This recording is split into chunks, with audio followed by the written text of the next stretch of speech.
The billionaire stood frozen in the doorway, his carefully constructed mask crumbling under the steady gaze of a woman who refused to move. She wasn't asking for money. She wasn't impressed by his wealth. She simply crossed her arms and said the 5 words that would change everything. When did you last feel okay? This is a story about a man who thought isolation was strength, and the stubborn waitress who proved him wrong. Stay until the end, hit that like button, and drop a comment with your city so I can see how far this story travels across the world. The GPS announced arrival at the same moment Ethan Cole's stomach twisted into knots he'd spent 4 hours trying to ignore. He sat in the driver's seat of his Mercedes, engine still running, staring at the modest 2-story house bathed in early evening light. Through the windows he could see movement, shadows of people laughing, talking, existing in that easy way he'd forgotten how to manage. The kind of casual happiness that felt like a foreign language now. His phone buzzed for the 3rd time in 10 minutes. Rachel again, his assistant. Mr. Cole, the Singapore investors moved the call to Monday morning. Should I confirm? He typed back a single word. Yes. Then he sat there like an idiot, hands gripping the steering wheel, trying to remember why he'd agreed to come at all. Marcus had been calling for months. His best friend since college, the guy who'd stood beside him through the chaos of building his first company, through the wedding that felt like a lifetime ago, through the divorce papers that came 2 years later. Marcus never pushed, never demanded, just left voicemails that started the same way. Hey man, we miss you. Doors always open. Ethan had deleted most of them without listening all the way through. But 3 weeks ago, Marcus had tried something different. He'd sent a photo instead. Just a picture of the old crew around a fire pit, faces lit up mid-laugh, looking exactly like the kind of people Ethan used to be before everything fell apart. And in the corner of the frame, partially hidden behind Marcus's shoulder, was a woman Ethan almost didn't recognize. Lena Hart, Marcus's younger sister. The quiet kid who used to hide behind books at family gatherings while the adults talked business and sports. Ethan remembered her as shy, soft-spoken, someone who faded into the background without trying. The woman in that photo looked nothing like the girl he remembered. She'd been caught mid-sentence, mouth open in what looked like the middle of an argument or a joke, hard to tell which. But her eyes were sharp, alert, fully present in a way that made everyone else in the photo look slightly out of focus by comparison. Marcus had written under the photo, "Lena says you're probably lying to yourself about being fine. Prove her wrong. This Saturday." That sentence had stuck in Ethan's brain like a splinter he couldn't dig out. Now here he was. 4 hours from the city, parked outside a house full of people who'd probably ask questions he didn't want to answer about a life he could barely hold together. He checked his reflection in the rearview mirror. Expensive haircut, clean shave, the kind of tailored casual that costs more than most people's rent. He looked fine, successful, put together. The reflection stared back at him like a liar. His daughter's voice echoed in his head from this morning. "Daddy, why do you always look sad when you think nobody's watching?" He told her he wasn't sad, just tired. Always tired. She'd looked at him the way only a 6-year-old could, like she knew he was full of it, but loved him anyway. Ethan killed the engine, grabbed the bottle of wine from the passenger seat that his assistant had picked out because he couldn't remember the last time he'd bought a gift that wasn't delegated to someone else. Stepped out into the cooling autumn air. The walk from the car to the front door felt longer than it should have. He could hear them inside now. Real voices, real laughter, the kind of noise that came from people who weren't performing for each other. He raised his hand to knock. The door swung open before his knuckles touched wood, and there she was.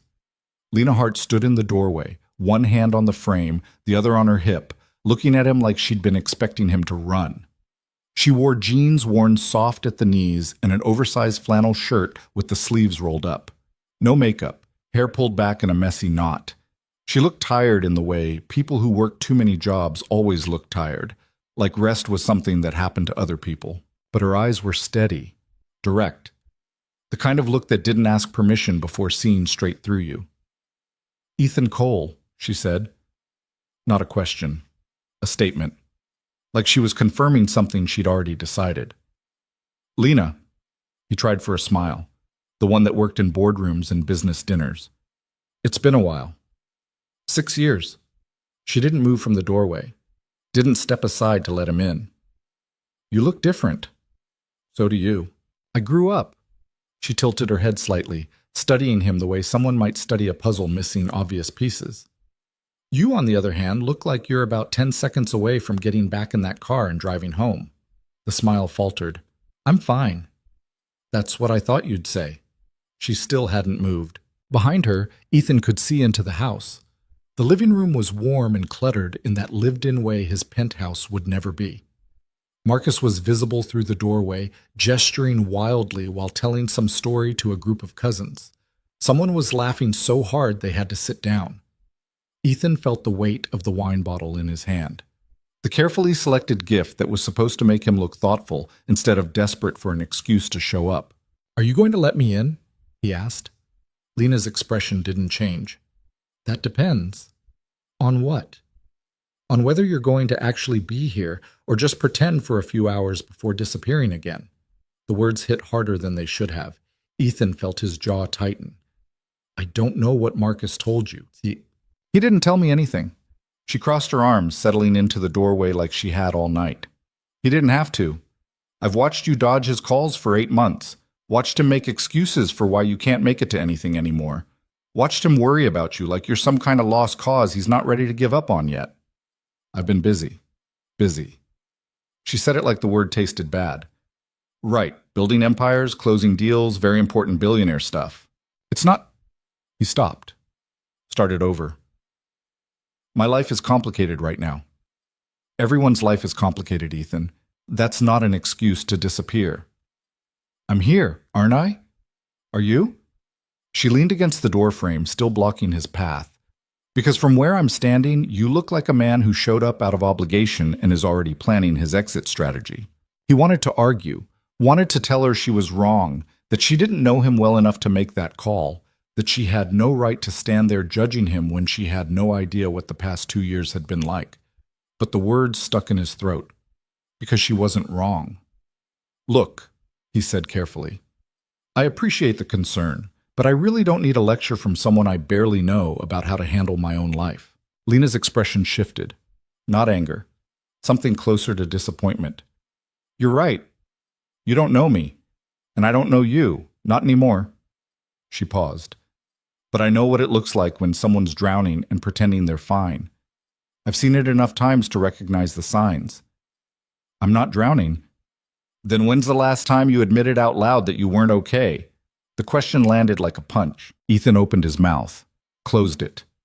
Tried to remember the last time he'd said those words to anyone. His therapist, his assistant, Marcus, his daughter, himself. He came up blank. Lena watched him struggle with the silence. When she spoke again, her voice was quieter, less edge. You don't have to talk to me. I'm just the annoying sister blocking the door. But you drove 4 hours to get here, Ethan. That means some part of you wanted to show up. So before you walk inside and put on the mask for everyone else, I need you to decide if you're actually going to be present or if this is just another performance. Why do you care? Because Marcus cares, and watching him worry about you for months has been exhausting for everyone who loves him. She met his eyes without flinching. And maybe because I know what it's like to lose yourself in the mess of trying to survive. I wouldn't wish that on anyone. Something in her voice caught him off guard, a rawness that didn't match the steady way she stood there. I didn't come here to be psychoanalyzed, he said. Good. Because I'm not qualified. She shifted her weight, still planted in the doorway. But if you walk through this door, you're walking into a house full of people who are going to welcome you back like you never left. They're not going to ask about the divorce or the business deal that fell through or why you look like you haven't slept in 6 months. They're just going to be happy you're here. How do you know about... Marcus talks when he's worried, and he's been worried about you for a long time. She looked at him without pity, just honest assessment. So here's the deal. You can come inside and actually let yourself be here, messy and tired and not okay, or you can put on the billionaire mask and fake it for 3 hours before running back to whatever hole you've been hiding in. Those are my only options? No. She stepped aside finally, clearing the doorway.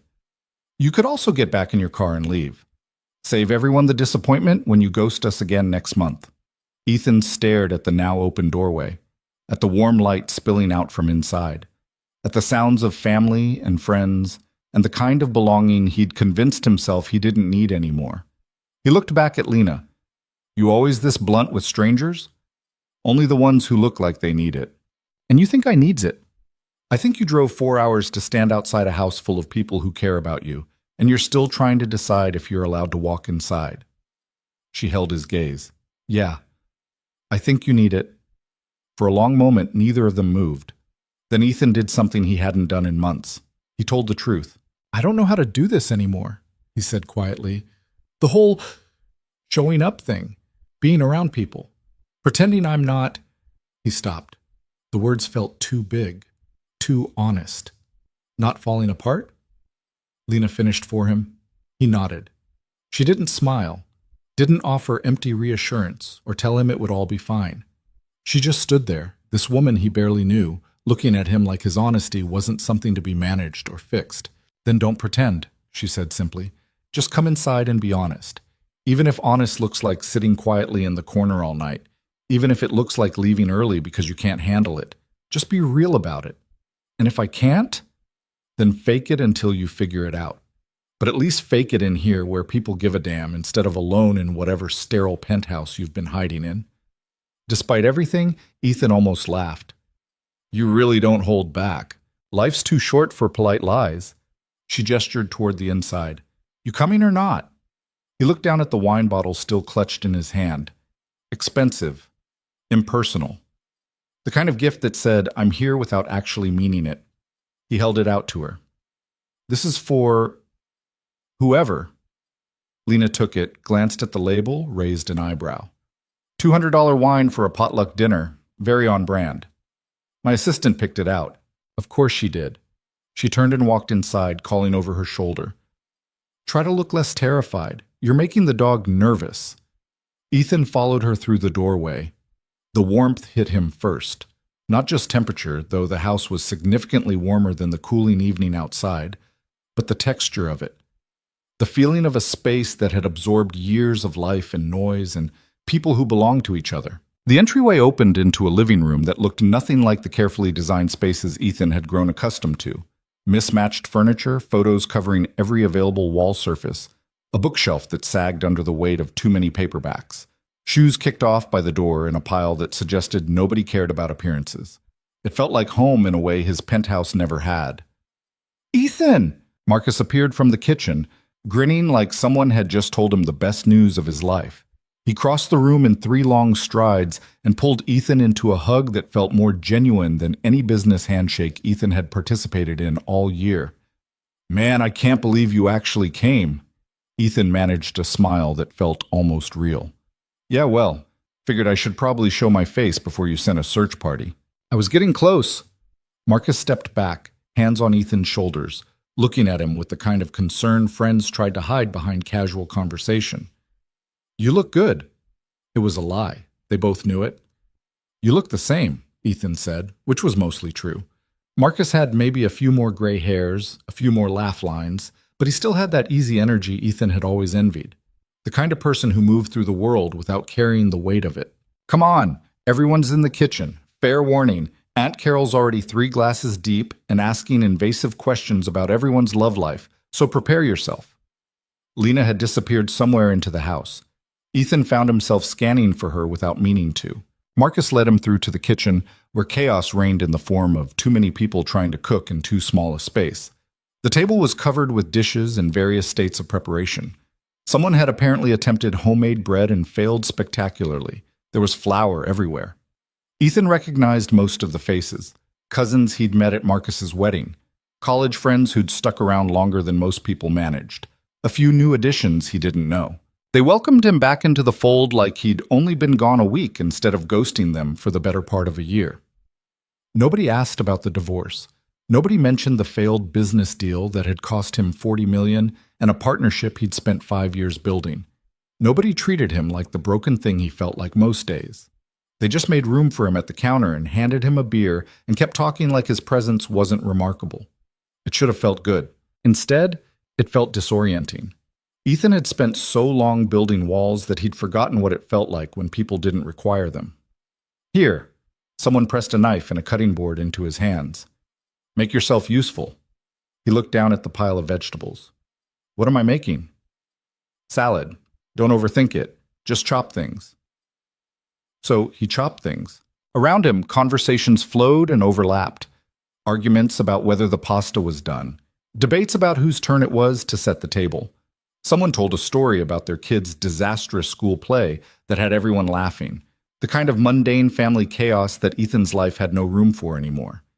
He found himself relaxing slightly.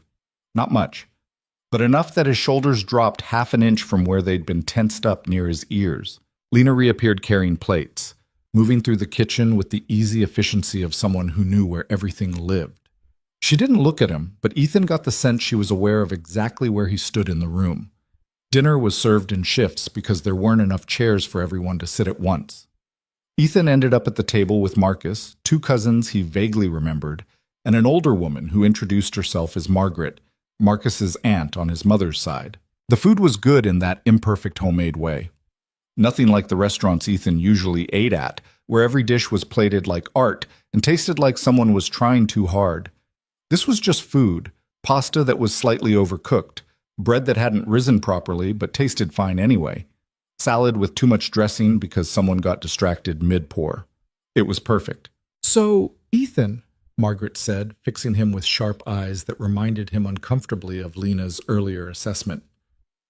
Marcus tells us you've been busy with work. There it was, the opening he'd been expecting, the moment where someone would start digging into why he'd disappeared. Yeah, he said carefully. It's been a challenging year. I bet. She didn't elaborate, just left the statement hanging there, inviting him to fill the silence if he wanted to. He didn't. She nodded like that was answer enough and changed the subject to something about her garden. The meal continued. People talked over each other, passed dishes, told stories that required dramatic reenactments, normal family dinner chaos. Ethan felt like an anthropologist observing a culture he used to understand but had somehow become foreign. After dinner, people scattered. Some headed outside to the back porch. Others clustered in the living room around a card game that apparently had been going on for 3 family gatherings, now with increasingly complicated rules. Marcus pulled Ethan aside. You doing okay? I know this is probably a lot. I'm fine. The words came out automatic, rehearsed. Marcus looked at him for a long moment. Lena said you'd say that. Lena seems to have a lot of opinions about me. She's protective. Don't take it personally. Marcus hesitated. She's had a rough couple years, lost her mom. Been taking care of her grandmother and her nephew basically on her own. Works herself half to death between 2 jobs. I think she recognizes the signs of someone burning out because she's been there. Ethan felt something uncomfortable twist in his chest. Guilt, maybe. Or recognition. I didn't know about her mom, he said. Yeah, cancer. 2 years ago. It was brutal. Marcus rubbed the back of his neck. Lena basically put her whole life on hold to take care of her. By the time Mom passed, Lena had dropped out of grad school, lost her apartment, burned through her savings. She's been rebuilding ever since. She seems like she's holding it together. She's good at pretending. Marcus gave him a meaningful look. Takes one to know one, right? Before Ethan could respond, someone called Marcus back to settle a dispute about card game rules. Ethan found himself standing alone in the hallway, holding a beer he'd barely touched, listening to the sounds of life happening around him. He should leave, make an excuse about early morning meetings or his daughter's schedule. Thank Marcus for dinner and promise to stay in touch this time, another lie they'd both pretend to believe. Instead, he drifted toward the kitchen. Lena stood at the sink washing dishes while music played softly from a speaker on the counter. Old soul music, the kind his mom used to play on Sunday mornings. She didn't turn around when he entered, but her shoulders shifted slightly, acknowledging his presence without inviting conversation. Ethan picked up a dish towel, started drying the clean plates she'd stacked on the counter. They worked in silence for a while, just the sound of running water and Etta James singing about heartbreak. You don't have to help, Lena said finally. I know. Most people escape to the porch or the living room. Avoid the cleanup. I'm not most people. She glanced at him sideways. No, I guess you're not. More silence. Not uncomfortable. Just present. Thank you, Ethan said quietly. For what? For the doorway thing. Earlier. He set down a dried plate. You were right. I was already planning my exit. And now? Now I'm here. He paused. I'm not sure what I'm doing, but I'm here. Lena shut off the water, dried her hands on her jeans, turned to face him properly. That's enough, she said, being here. Even if it's messy, even if you don't have it figured out. I'm a 32-year-old billionaire who can barely get through dinner without having an existential crisis. I think messy might be an understatement. The corner of her mouth twitched, almost a smile. At least you're honest about it now. Only because you didn't give me another option. Someone had to call you out. She leaned against the counter, studying him with that same direct gaze from earlier. You can't spend your whole life hiding behind success and pretending that's the same thing as being okay. Is that what you think I'm doing? Isn't it? Ethan wanted to argue. Wanted to explain that she didn't understand the pressure, the expectations, the weight of building something from nothing and then watching it crack apart anyway. But the words felt hollow before he could say them. I have a daughter, he said instead. She's 6, smart as hell. Asks questions I don't know how to answer. He stared at the plate in his hands. This morning she asked me why I always look sad when I think nobody's watching. Lena's expression softened. What did you tell her? That I'm just tired. And? And she didn't believe me. He set the plate down carefully. She's 6 years old and she can already tell when I'm lying. What kind of father does that make me? The human kind. Lena's voice was gentle. Kids are smarter than we give them credit for. She probably just wants to know you're real, that you're not just going through motions. I don't know how to be anything else anymore. The admission felt too big for the small kitchen. Too honest for a conversation with someone he barely knew. But Lena didn't flinch, didn't offer empty platitudes or try to fix him with simple advice. She just nodded. Then maybe start with small stuff. Being here tonight, washing dishes, having actual conversations instead of rehearsed ones. She paused. You don't have to figure out your whole life at once. Just the next hour. Then the one after that. That's simple? I didn't say simple. I said small. There's a difference. Ethan found himself almost smiling. You're very wise for someone who's broke and washing dishes at a family dinner. Wisdom and money rarely hang out in the same neighborhood.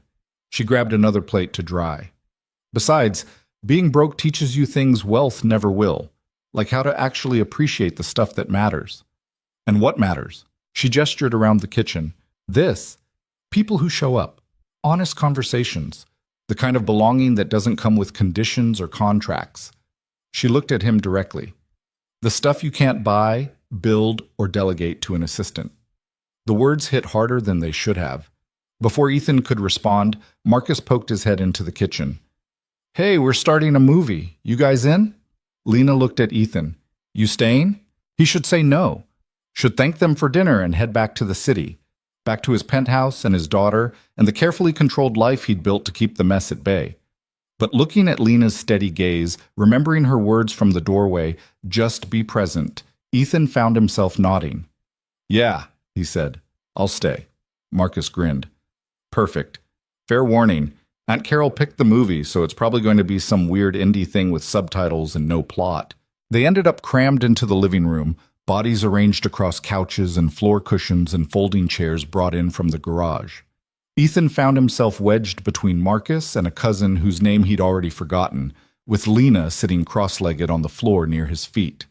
The movie was exactly as Marcus predicted. Slow-paced, subtitled, the kind of film that valued mood over narrative. Normally, Ethan would have been checking his phone within 15 minutes, planning tomorrow's meetings, responding to emails that could wait but felt urgent anyway. Instead, he just watched. Not really the movie, but the people around him. The way Marcus's aunt kept providing commentary until someone threw a pillow at her. The way two of the younger cousins fell asleep on each other's shoulders halfway through. The way Lena laughed at a joke in the film that Ethan didn't quite catch, but the sound of her laughter made him smile anyway. It felt normal, unremarkable. The kind of ordinary moment that people with normal lives probably took for granted. For Ethan, it felt revolutionary. When the movie ended, people started dispersing. Some headed home. Others claimed bedrooms upstairs. The cousins who'd fallen asleep were gently relocated to the guest room. Ethan checked his watch. Nearly 11. He should go, drive back to the city, get home before midnight. You're not driving back tonight. He turned to find Lena standing beside him, arms crossed, wearing that same stubborn expression from the doorway. I'm fine to drive. That's not what I said. I said you're not driving back tonight. She nodded toward the stairs. Marcus already made up the guest room. You're staying. I didn't agree to that. Good thing I'm not asking. She started gathering empty glasses from the coffee table. It's a 4-hour drive and you look exhausted. You can argue with me if you want, but I'm still going to win and we'll both waste time we could be spending sleeping. Ethan opened his mouth to protest, then closed it, because she was right. He was exhausted. The thought of driving 4 hours back to an empty penthouse felt unbearable. Fine, he said, but I'm leaving early tomorrow. Sure you are. Lena's tone suggested she didn't believe him for a second. She led him upstairs to a small guest room at the end of the hall. Clean sheets, a lamp that gave off warm light, a window overlooking the dark garden. It was simple, impersonal, nothing like the designer bedroom in his penthouse. It felt more like home than anywhere he'd slept in months. Bathroom's across the hall, Lena said from the doorway. There's towels in the cabinet if you want a shower. Try not to overthink everything tonight. Is that possible? Probably not. But try anyway. She started to leave, then paused. Ethan? Yeah? I'm glad you stayed. Before he could respond, she was gone. Ethan stood in the quiet room, listening to the house settle around him. Distant voices, someone brushing their teeth, the old house creaking like it was stretching after a long day. He sat on the edge of the bed. Then, for the first time in months, Ethan Cole let himself feel everything he'd been running from. The grief of his failed marriage, the shame of the business deal that fell apart, the bone-deep exhaustion of pretending he had it all together for his daughter when he could barely hold himself together most days. The tears came quietly, without drama, just honest recognition of how lost he'd been. And in the morning, when sunlight filtered through the window and the smell of coffee drifted up from downstairs, Ethan woke up feeling something he hadn't felt in a long time. Not fixed, not healed, but maybe, possibly, like he might eventually be okay. And for now, that was enough. The smell of coffee hit him before consciousness fully returned. Ethan opened his eyes to unfamiliar surroundings. Floral curtains, morning light cutting across pale blue walls, the distant sound of voices downstairs. For a disorienting moment, he couldn't place where he was or why his body felt less tense than it had in months. Then memory settled back in. Marcus's house. The dinner. Lena blocking the doorway. He checked his phone. 7:30. 6 missed calls from his assistant. 11 emails flagged urgent. None of them were actually urgent. Ethan sat up slowly, running a hand through his hair. His suit from yesterday lay draped over a chair where he'd left it, looking expensive and out of place in the simple guest room. He'd slept in his undershirt and boxers, too exhausted to care about proper sleepwear. The house was already awake. He could hear movement downstairs, the clink of dishes, someone laughing about something. He should get dressed, thank Marcus for the hospitality, drive back to the city before traffic got bad. Instead, he sat there on the edge of the bed, staring at his phone, trying to remember why the emails felt important. A soft knock interrupted his thoughts. You awake? Lena's voice came through the door. Yeah. Decent? Define decent. The door cracked open. Lena stood there holding 2 mugs of coffee, her hair still damp from a shower, wearing the same worn jeans from last night and a different flannel. She took in his half-dressed state without comment. Coffee, she said, holding out one of the mugs. Black. Figured you for the type who drinks it straight. Good guess. He took the mug, grateful. What time do people usually leave? Depends on the people. Some already left for work. Others are still asleep. She leaned against the doorframe, sipping her own coffee. You in a rush? I should be. But you're not. He shrugged. Apparently not. Lena studied him over the rim of her mug. You look different this morning. Different how? Less like you're about to break. She said it casually, like commenting on the weather. Still tired, still carrying too much, but less brittle. Ethan didn't know how to respond to that, so he focused on his coffee instead. It was good, strong, the kind that actually tasted like coffee instead of the overpriced burnt nonsense his assistant ordered from the place near his office. "Breakfast is happening downstairs if you're interested," Lena said. "Fair warning, it's chaotic. Marcus is attempting pancakes despite having no pancake-making skills whatsoever. Aunt Margaret is criticizing his technique. One of the cousins brought their toddler, who's currently having opinions about everything very loudly." "Sounds exhausting." "It is." She smiled slightly. "But in a good way. The kind of exhausting that comes from being around people instead of problems." Before Ethan could process that, she pushed off the doorframe. "Get dressed. Come down when you're ready. Or don't. Nobody's keeping score."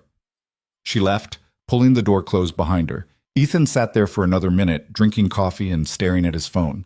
His assistant had sent a follow-up text. "Mr. Cole, please confirm you received the meeting notes. Singapore team is waiting." He typed back, "Received. Tell them we'll discuss Monday. I'm unavailable today."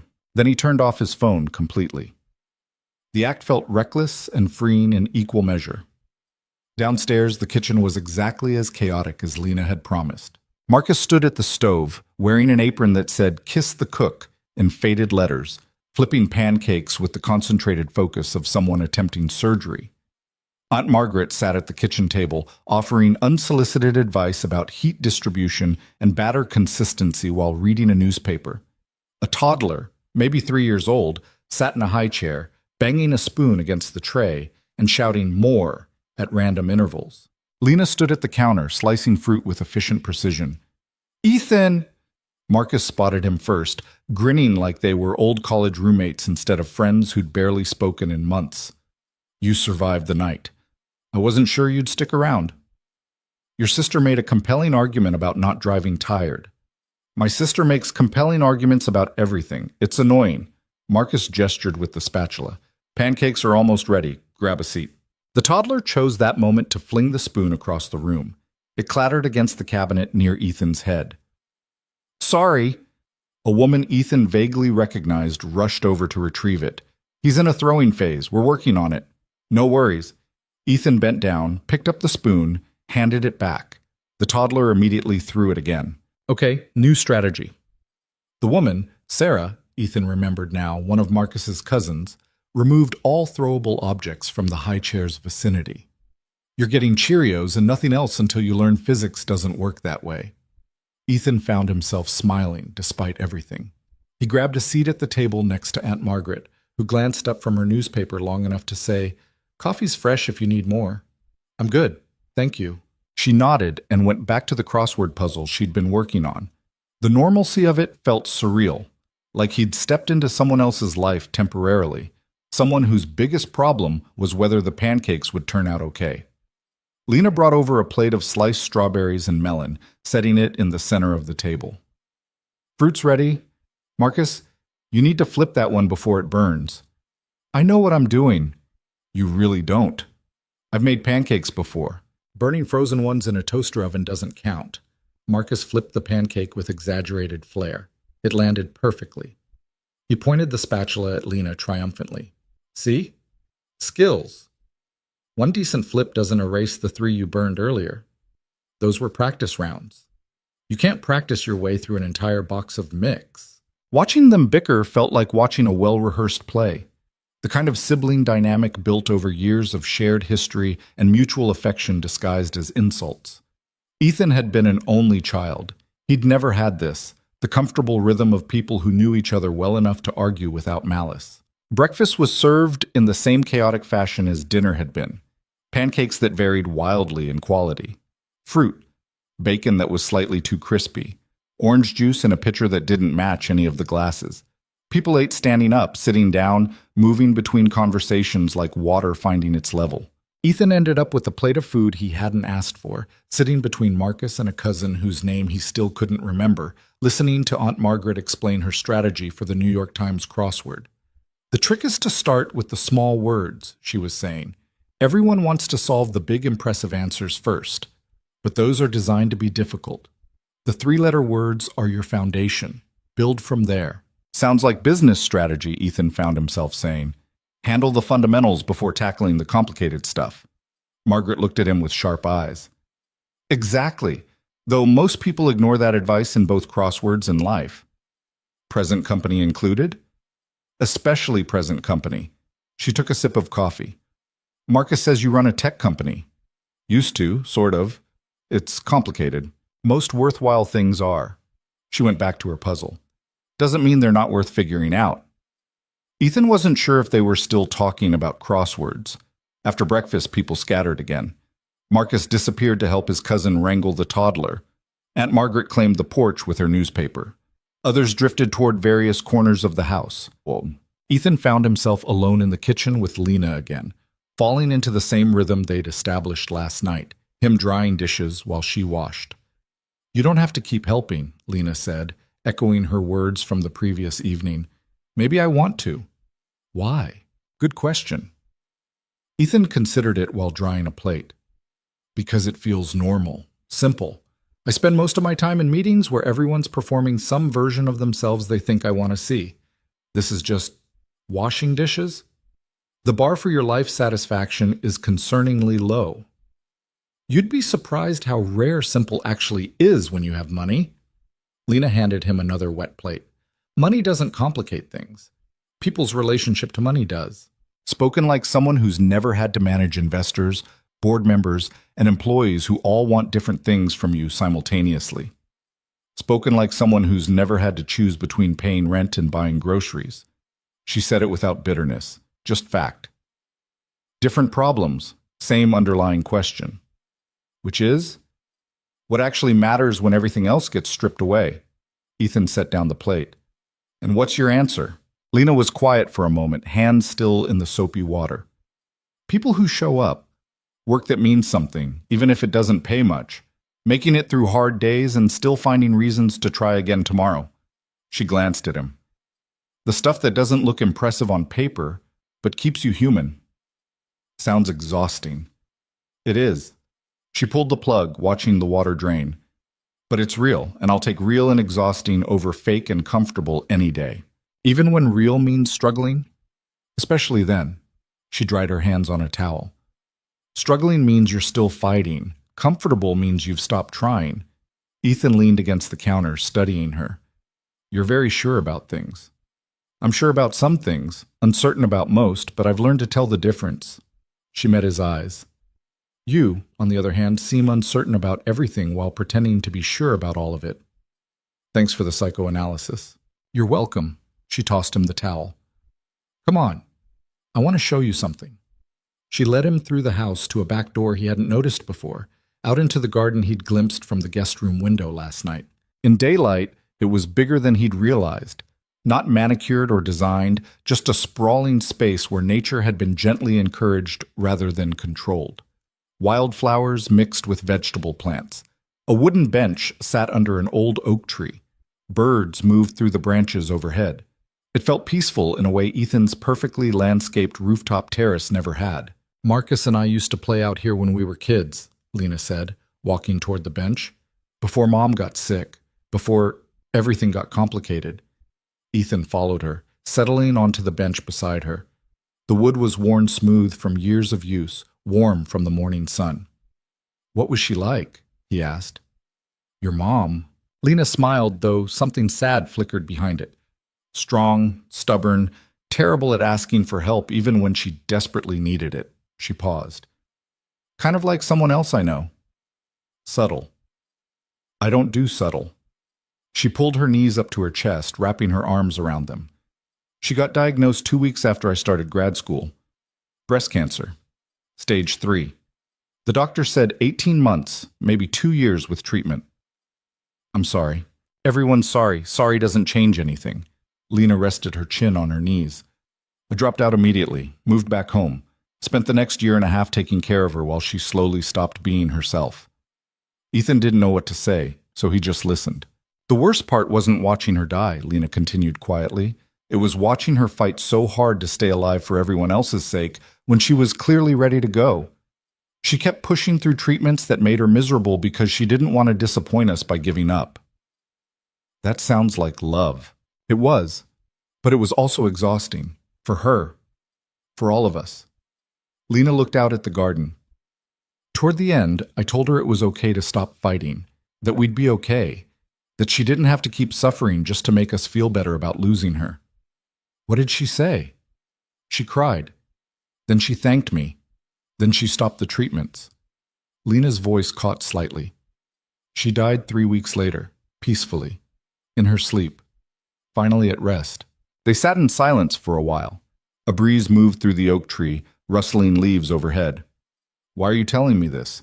Ethan asked finally. Lena turned to look at him. Because you remind me of her. The way she kept pretending everything was fine even when it clearly wasn't. The way she carried everything alone because asking for help felt like weakness. She held his gaze.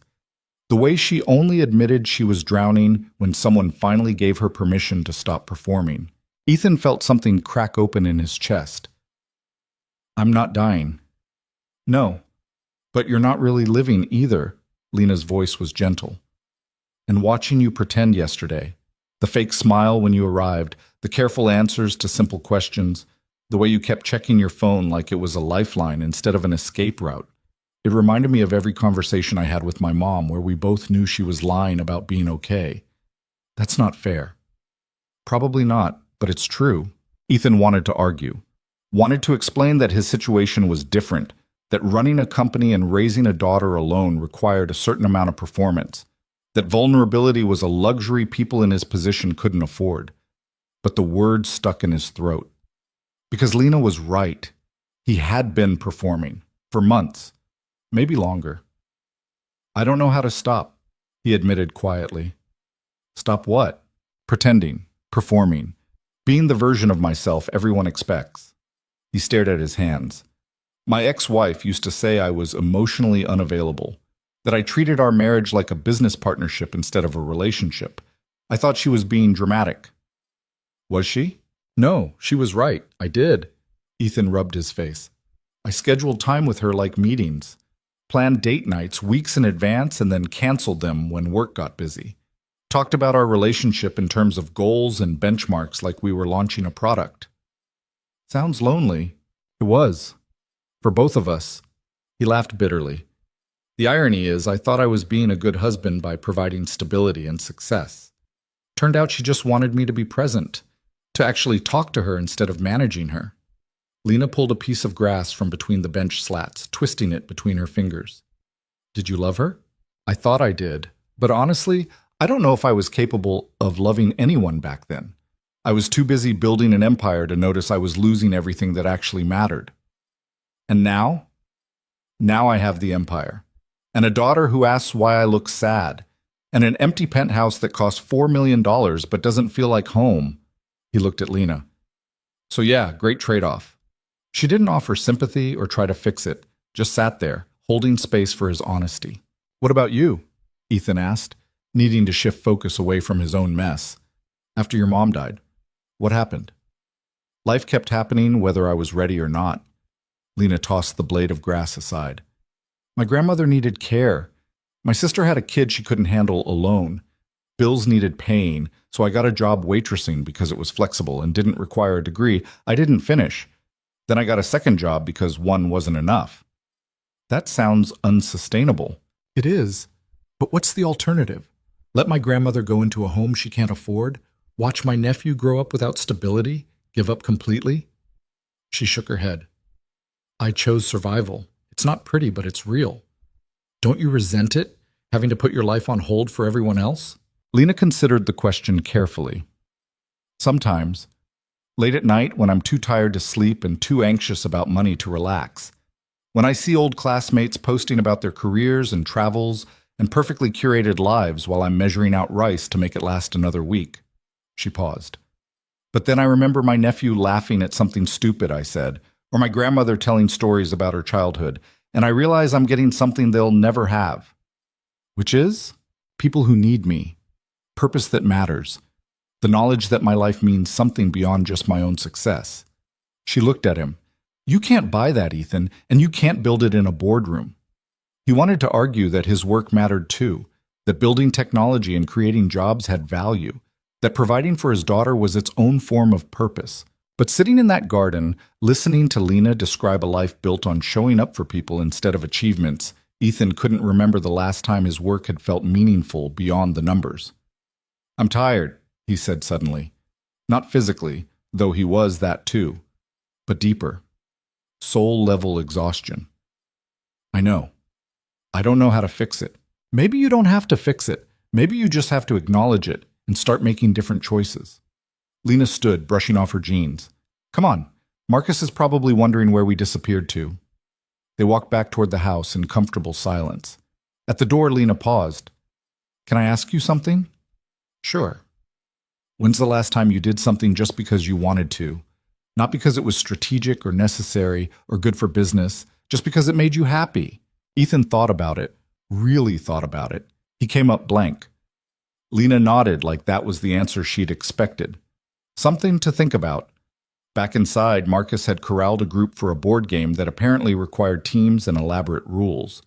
Ethan got drafted onto Marcus's team, along with 2 cousins. Lena ended up on the opposing side with Aunt Margaret and Sarah. The game devolved into chaos within 20 minutes. Arguments about rule interpretations, accusations of cheating, laughter that made it impossible to focus. Ethan couldn't remember the last time he'd laughed that hard. They played for hours. One game turned into 3. People kept joining and dropping out. Snacks appeared and disappeared. Aunt Margaret proved to be ruthlessly competitive in ways that kept everyone off balance. At some point, Ethan stopped thinking about the emails piling up on his turned-off phone. Stopped planning his exit. Stopped performing. He just played. And for the first time in longer than he could remember, Ethan felt like himself instead of the carefully constructed version he'd been maintaining. Afternoon drifted into evening. People started talking about dinner plans. Marcus suggested ordering pizza since nobody felt like cooking after the breakfast chaos. "I should probably head out," Ethan said, though the words lacked conviction. "Should you?"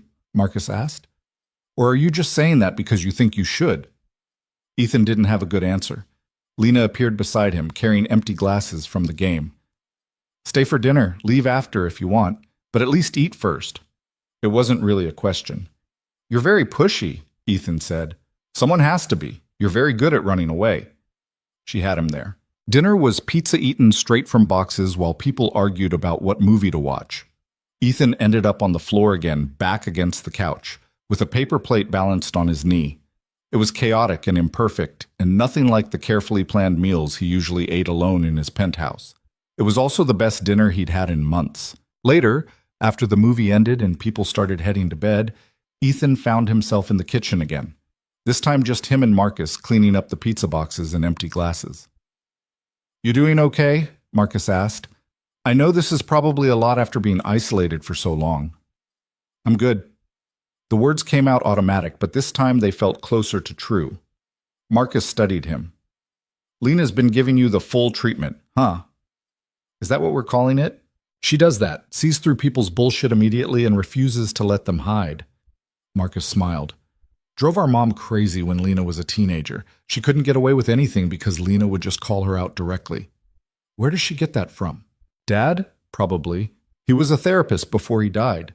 Very direct, very honest, very incapable of small talk." Marcus tossed a pizza box into recycling. "Lena inherited all of that plus Mom's stubbornness. It's a dangerous combination. She's been through a lot." "Yeah, more than most people could handle." Marcus leaned against the counter. "After Mom died, I thought Lena might break. She'd already given up so much, grad school, her relationship, her savings, her whole future basically, to take care of Mom, and then to have it end anyway, to lose her after sacrificing everything." He shook his head. "But she didn't break. She just kept going, found work, took care of Grandma, helped Sarah with her kid, just kept showing up." "That takes strength." "It does, but it also costs her. She works herself to exhaustion, never asks for help, pretends she's fine when she's clearly drowning." Marcus gave Ethan a meaningful look. "Sound familiar?" "She compared me to your mom earlier." "Yeah, that sounds like Lena. Brutally honest even when it stings." Marcus grabbed 2 beers from the fridge, handed one to Ethan. "But she's not wrong. You both have that same tendency to carry everything alone until you collapse." Ethan twisted the cap off the beer. "I'm not collapsing." "No." You're just shutting yourself away from everyone who cares about you and pretending you're fine while your kid worries about why you look sad. Marcus took a drink. Totally different. When did you get so confrontational? When my best friend disappeared for 8 months and stopped answering my calls. Marcus's voice was gentle but firm. I've been worried about you, man. We all have. But you wouldn't let anyone in. I didn't want to burden anyone. That's not your call to make. You don't get to decide what's a burden for other people. Marcus set down his beer. I've known you for 15 years. We've been through everything together. College, starting businesses, relationships, breakups, all of it. You really think I'd see you struggling and consider helping you a burden? Ethan felt his throat tighten. I didn't know how to ask. You don't have to ask. You just have to not shut me out. Marcus's expression softened. That's all any of us wanted. Not to fix you or solve your problems, just to be there while you figured it out. The simplicity of it hit Ethan hard. He'd been so focused on not being weak, on handling everything alone, that he'd forgotten the people who actually cared didn't need him to be perfect. They just needed him to be honest. I'm sorry, Ethan said quietly, for disappearing, for pushing everyone away, for being too proud to admit I wasn't okay. I know, Marcus gripped his shoulder. But you're here now. That's what matters.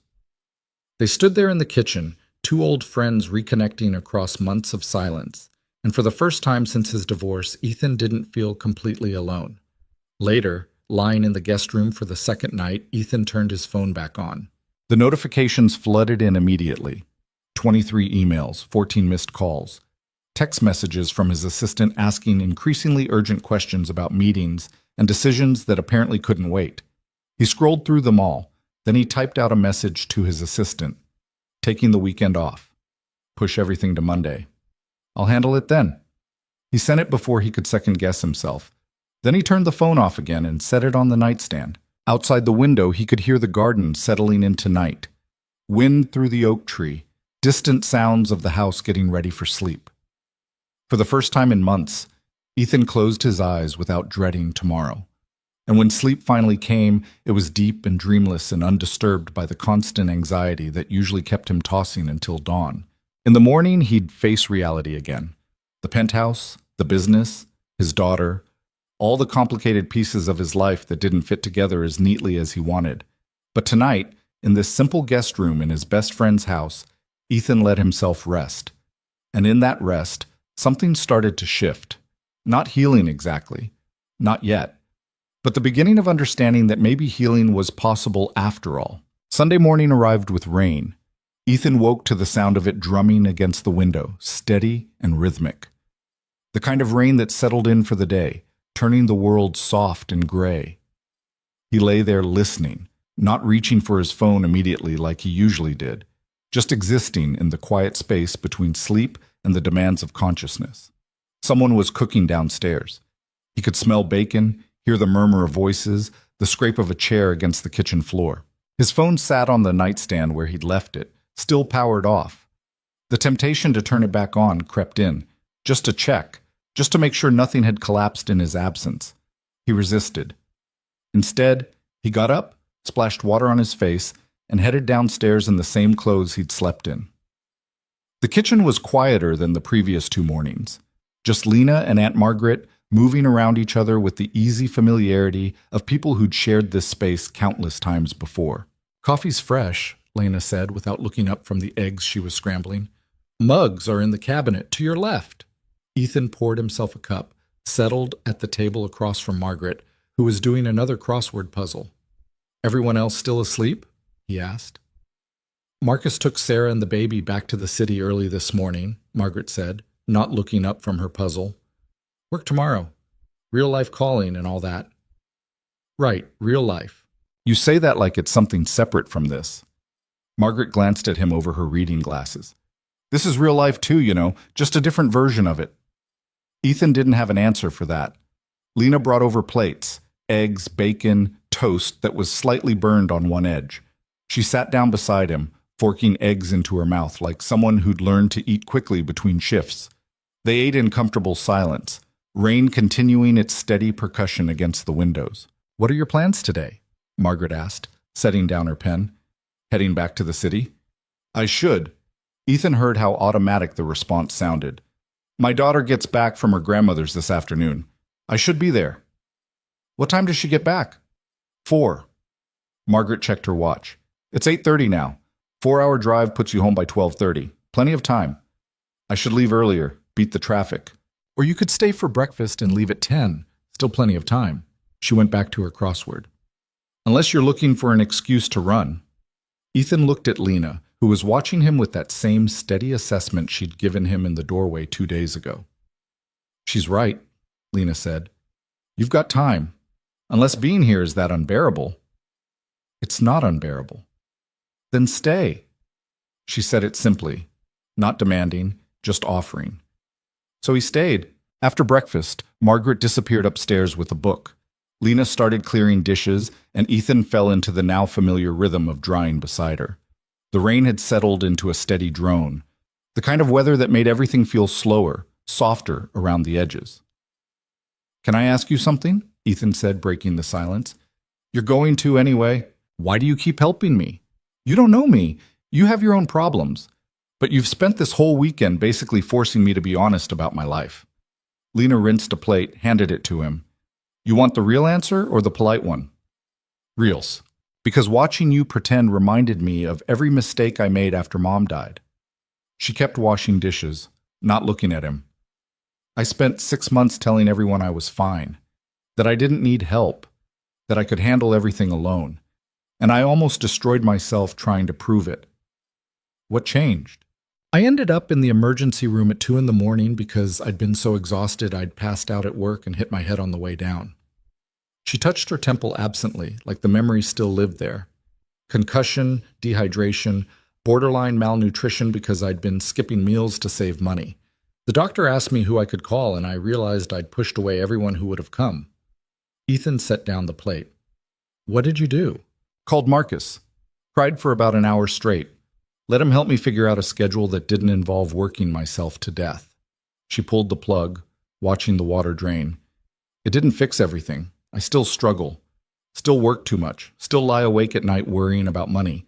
But at least I'm not doing it completely alone anymore. And you see me making the same mistakes.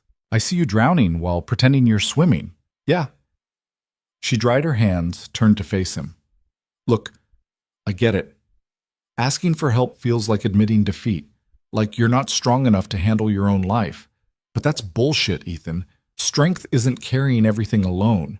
It's knowing when you need someone to help carry the weight. That sounds nice in theory. It's harder in practice. I know. She leaned against the counter. But the alternative is what? Keep isolating yourself until your kid grows up wondering why her dad was always there physically but never actually present? The words hit like a physical blow. That's not fair. No, but it's true. Lena's voice was gentle despite the harshness of what she was saying. You drove 4 hours to get here, Ethan. You stayed 2 nights when you planned to leave after dinner. You turned off your phone and actually relaxed for the first time in who knows how long. What does that tell you?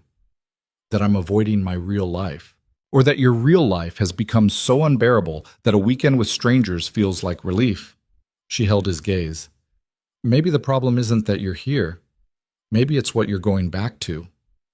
Ethan wanted to argue, wanted to defend the life he'd built, the success he'd achieved, the carefully structured existence that looked perfect from the outside. But standing in that kitchen with rain falling outside and dishes drying on the counter, he couldn't find the words, because Lena was right. His real life had become unbearable. Not in dramatic ways, no crisis, no catastrophe, just the slow suffocation of going through motions without meaning, of achieving success that felt hollow, of being surrounded by people who needed things from him but never actually saw him. I don't know how to fix it, he said quietly. Then don't fix it. Just start changing it. Small things, one decision at a time. Lena moved toward the coffee pot, refilling her mug. You want more? He held out his mug. She poured. Like what? He asked. What small things? Like actually taking weekends off instead of working 7 days a week.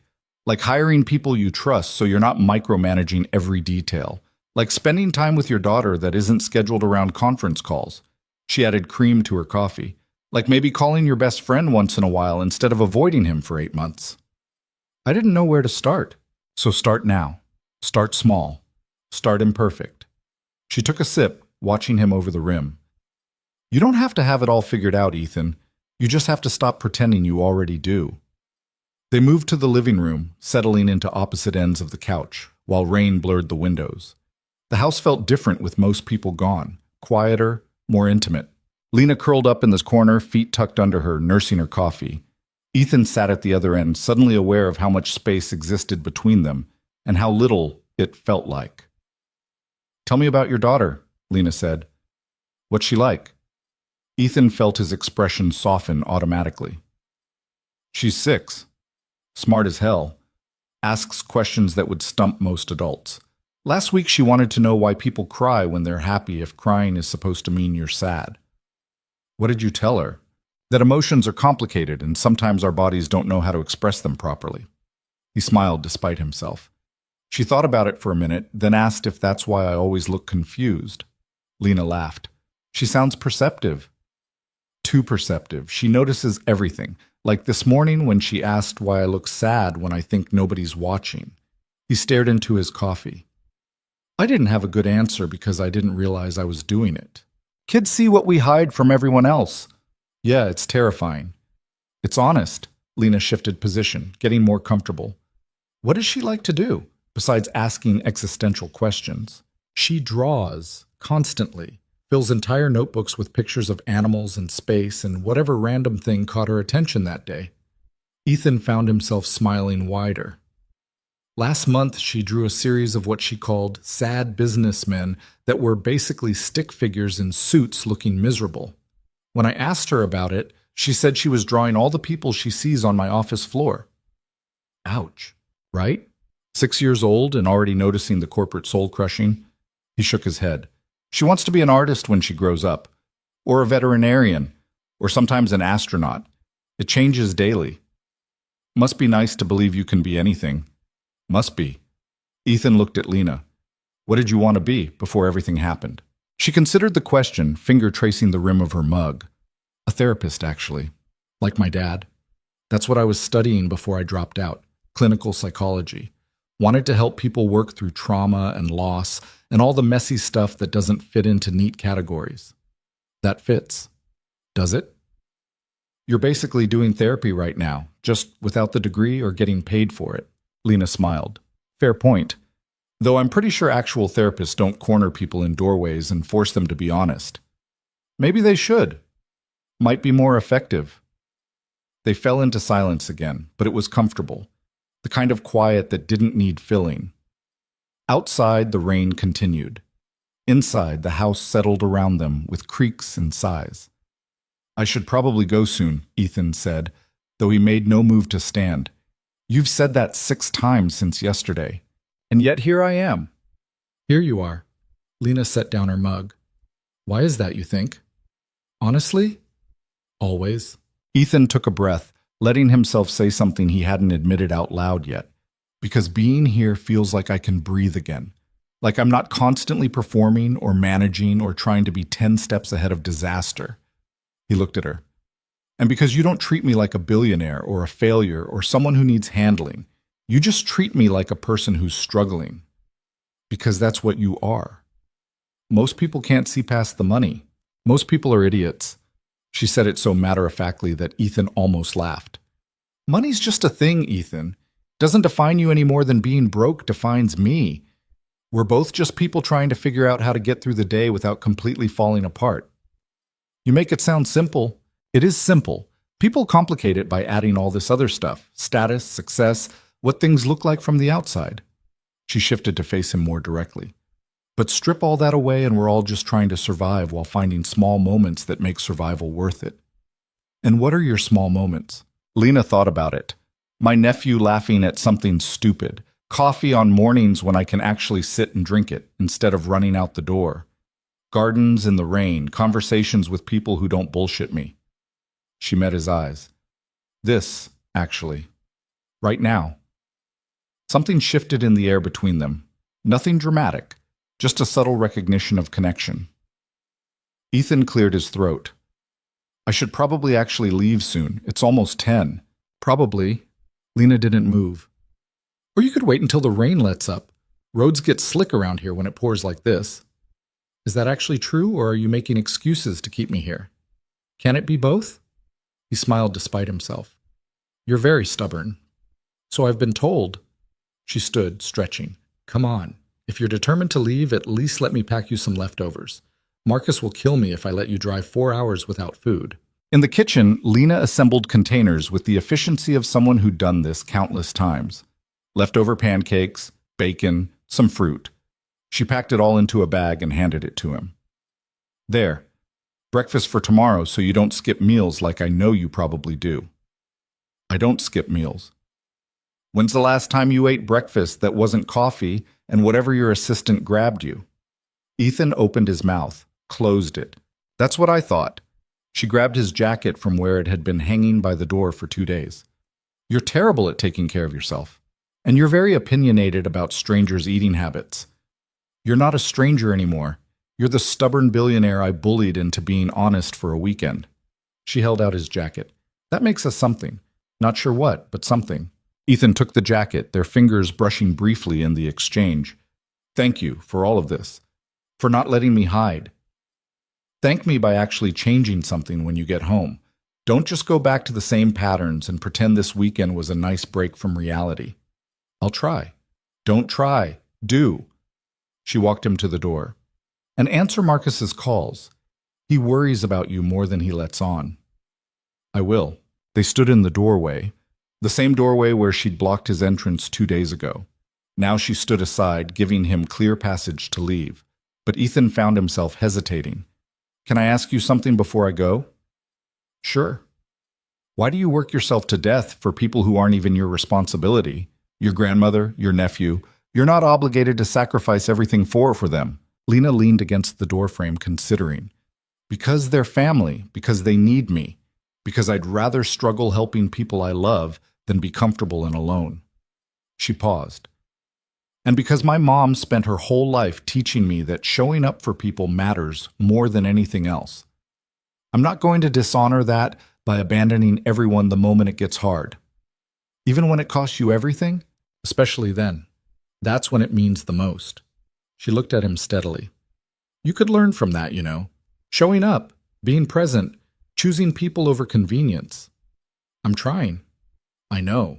That's why I'm not giving up on you yet. Ethan smiled. Yet? I'm optimistic, not delusional. You could still run back to your penthouse and ghost everyone again. She crossed her arms. Don't prove me wrong about you, Ethan. I hate being wrong. I'll do my best. Good. He should leave. Say goodbye. Get in his car and drive back to reality. Instead, he heard himself asking, Can I have your number? Lena raised an eyebrow. You want my number? Is that weird? Little bit, yeah. But she was smiling. Why? Because I might need someone to call me on my bullshit occasionally, and you're very good at that. I am pretty good at it. She pulled out her phone. Give me yours. They exchanged numbers standing in the doorway while rain poured down outside. Don't make me regret this, Lena said, pocketing her phone. No promises. At least you're honest. Aunt Margaret appeared at the top of the stairs. You leaving, Ethan? Yeah, time to get back. Drive safe. Roads are nasty in this weather. She started down the stairs. And come back sometime, preferably before another 8 months pass. I will. See that you do. Marcus needs friends who actually show up. Lena walked him out to his car, holding an umbrella that barely kept either of them dry. The Mercedes looked absurd parked in front of the modest house, all sleek lines and expensive paint. This car costs more than my entire life, Lena observed. Probably. Does it make you happy? Ethan looked at the car, really looked at it. No, it's just a car. Then why buy it? Because I could. Because it looks successful. Because my assistant suggested it would make the right impression for client meetings. He shook his head. Stupid reasons, basically. Most expensive purchases are. Lena held the umbrella steady while he unlocked the door. What would actually make you happy, you think? Honestly? I don't know anymore. It's been so long since I let myself think about happiness instead of success that I'm not sure I'd recognize it. Then that's your homework. Homework? Figure out what actually makes you happy. Not what looks good or makes sense strategically. just what brings you actual joy. She stepped back, letting him get in the car. And then do more of that. Ethan settled into the driver's seat, started the engine. Through the rain-streaked window, Lena looked smaller, more vulnerable than she had all weekend. He rolled down the window despite the rain. "Hey, Lena." "Yeah? You're really good at taking care of everyone else. Make sure you're taking care of yourself, too." Something flickered across her face. Surprise, maybe, or recognition that someone had actually noticed. "I'll try," she said. "Don't try, do." She laughed, throwing his own words back at him. "Fair enough." He rolled up the window, put the car in drive, and pulled away from the house. In the rearview mirror, he watched Lena stand in the rain, umbrella forgotten, getting soaked while she watched him leave. The drive back felt longer than 4 hours. Rain followed him most of the way, turning highways into rivers of brake lights and slow-moving traffic. Ethan had plenty of time to think. About the weekend. About Lena's words. About the life he was driving back to. He turned his phone on somewhere around the 2-hour mark. The notifications came flooding in as expected. Emails, messages, missed calls from people who needed decisions or approvals, or his attention for things that had felt urgent on Friday but seemed less important now. He scrolled through them mechanically, fingers hovering over the keyboard to respond. Then he stopped, set the phone down, kept driving. Whatever it was could wait until Monday. For the first time in years, Ethan let himself believe that the world wouldn't collapse if he took an actual weekend off. He got back to the city by 2:30. His penthouse felt exactly as he'd left it. Sterile, empty, expensive. Everything in its place. Nothing out of order. It felt like a museum instead of a home. Ethan set down his bag, walked through rooms that echoed with his footsteps, and realized he'd spent $4 million on a space that had never felt lived in. His daughter arrived at 4 on the dot. Jennifer, his ex-wife, dropped her off in the lobby with the same polite distance they'd maintained since the divorce. Brief small talk, schedule coordination, the practiced ease of people who'd learned to be civil for their child's sake. "Daddy!" His daughter crashed into him the moment the elevator doors opened, all 6-year-old energy and excitement. "Hey, pumpkin." He scooped her up, breathing in the scent of her shampoo. "Did you have fun at Grandma's?" "So much fun. We made cookies and went to the park, and I drew you a picture, but I left it there, so I have to make you a new one." She pulled back to look at him, eyes searching his face with that too-perceptive assessment kids seem to specialize in. "You look different." "Different how?" She scrunched up her face, thinking. "Less tired, maybe? I don't know. Just different." "I went to visit Uncle Marcus this weekend." "Uncle Marcus!" She bounced with excitement. "Did you have fun? Was he silly? Did you laugh?" "Yeah, actually, I did." She beamed at him like he'd just told her the best news ever. "Good. You should laugh more, Daddy. You're nicer when you laugh." The casual observation hit him harder than it should have. "You're right," he said quietly. "I should." They spent the evening doing normal things, making dinner together, watching a movie, reading stories before bed. The kind of routine that happened every time she came back from her mom's. But this time, Ethan was actually present for it. He listened when she talked instead of half paying attention while thinking about work. He laughed at her jokes even when they didn't make sense. He sat on the floor with her while she drew, asking questions about her art instead of checking his phone. And when he tucked her into bed, she wrapped her arms around his neck and whispered, "I like this version of you better." "What version?" "The one who's actually here." After she fell asleep, Ethan stood in her doorway for a long time, watching her breathe in the soft glow of her nightlight. Lena had been right about everything. He'd been going through motions, performing fatherhood the same way he performed everything else, checking boxes, hitting benchmarks, managing schedules. But none of that meant anything if he wasn't actually present. His phone buzzed. A text from Lena. "Did you make it home okay?" He smiled, typing back, "Yeah, safe and sound. Thanks for the food." "You're welcome." "How's your daughter?" "Perfect." Asked why I looked different. Said I seemed less tired. Smart kid. Too smart. She sees right through me. Good. Someone should. A pause, then another message. "Remember your homework. Figure out what makes you happy." "Working on it." Liar. "You're probably already thinking about work." Ethan looked at the laptop sitting closed on his desk. She wasn't wrong. Maybe a little. Put it away. Spend time with your kid. Work will still be there tomorrow. When did you become so wise? I've always been wise. You're just finally listening. He set the phone down, smiling. Then he did something he hadn't done in months. He left the laptop closed. Didn't check emails, didn't review documents, didn't plan tomorrow's meetings. He just sat on his couch in his $4 million penthouse and let himself be still. And for the first time in longer than he could remember, Ethan didn't feel like he was drowning. He felt like maybe, possibly, he might actually be okay. The work could wait. The meetings could be rescheduled. The urgent matters that weren't actually urgent could sit in his inbox until morning. Tonight, he was just a dad whose kid said he was nicer when he laughed. That felt like enough. Around 11, his phone buzzed again. Lena. Still awake? Yeah, can't sleep. Thinking too much? Always. About what? He considered lying, making something up, deflecting like he usually did.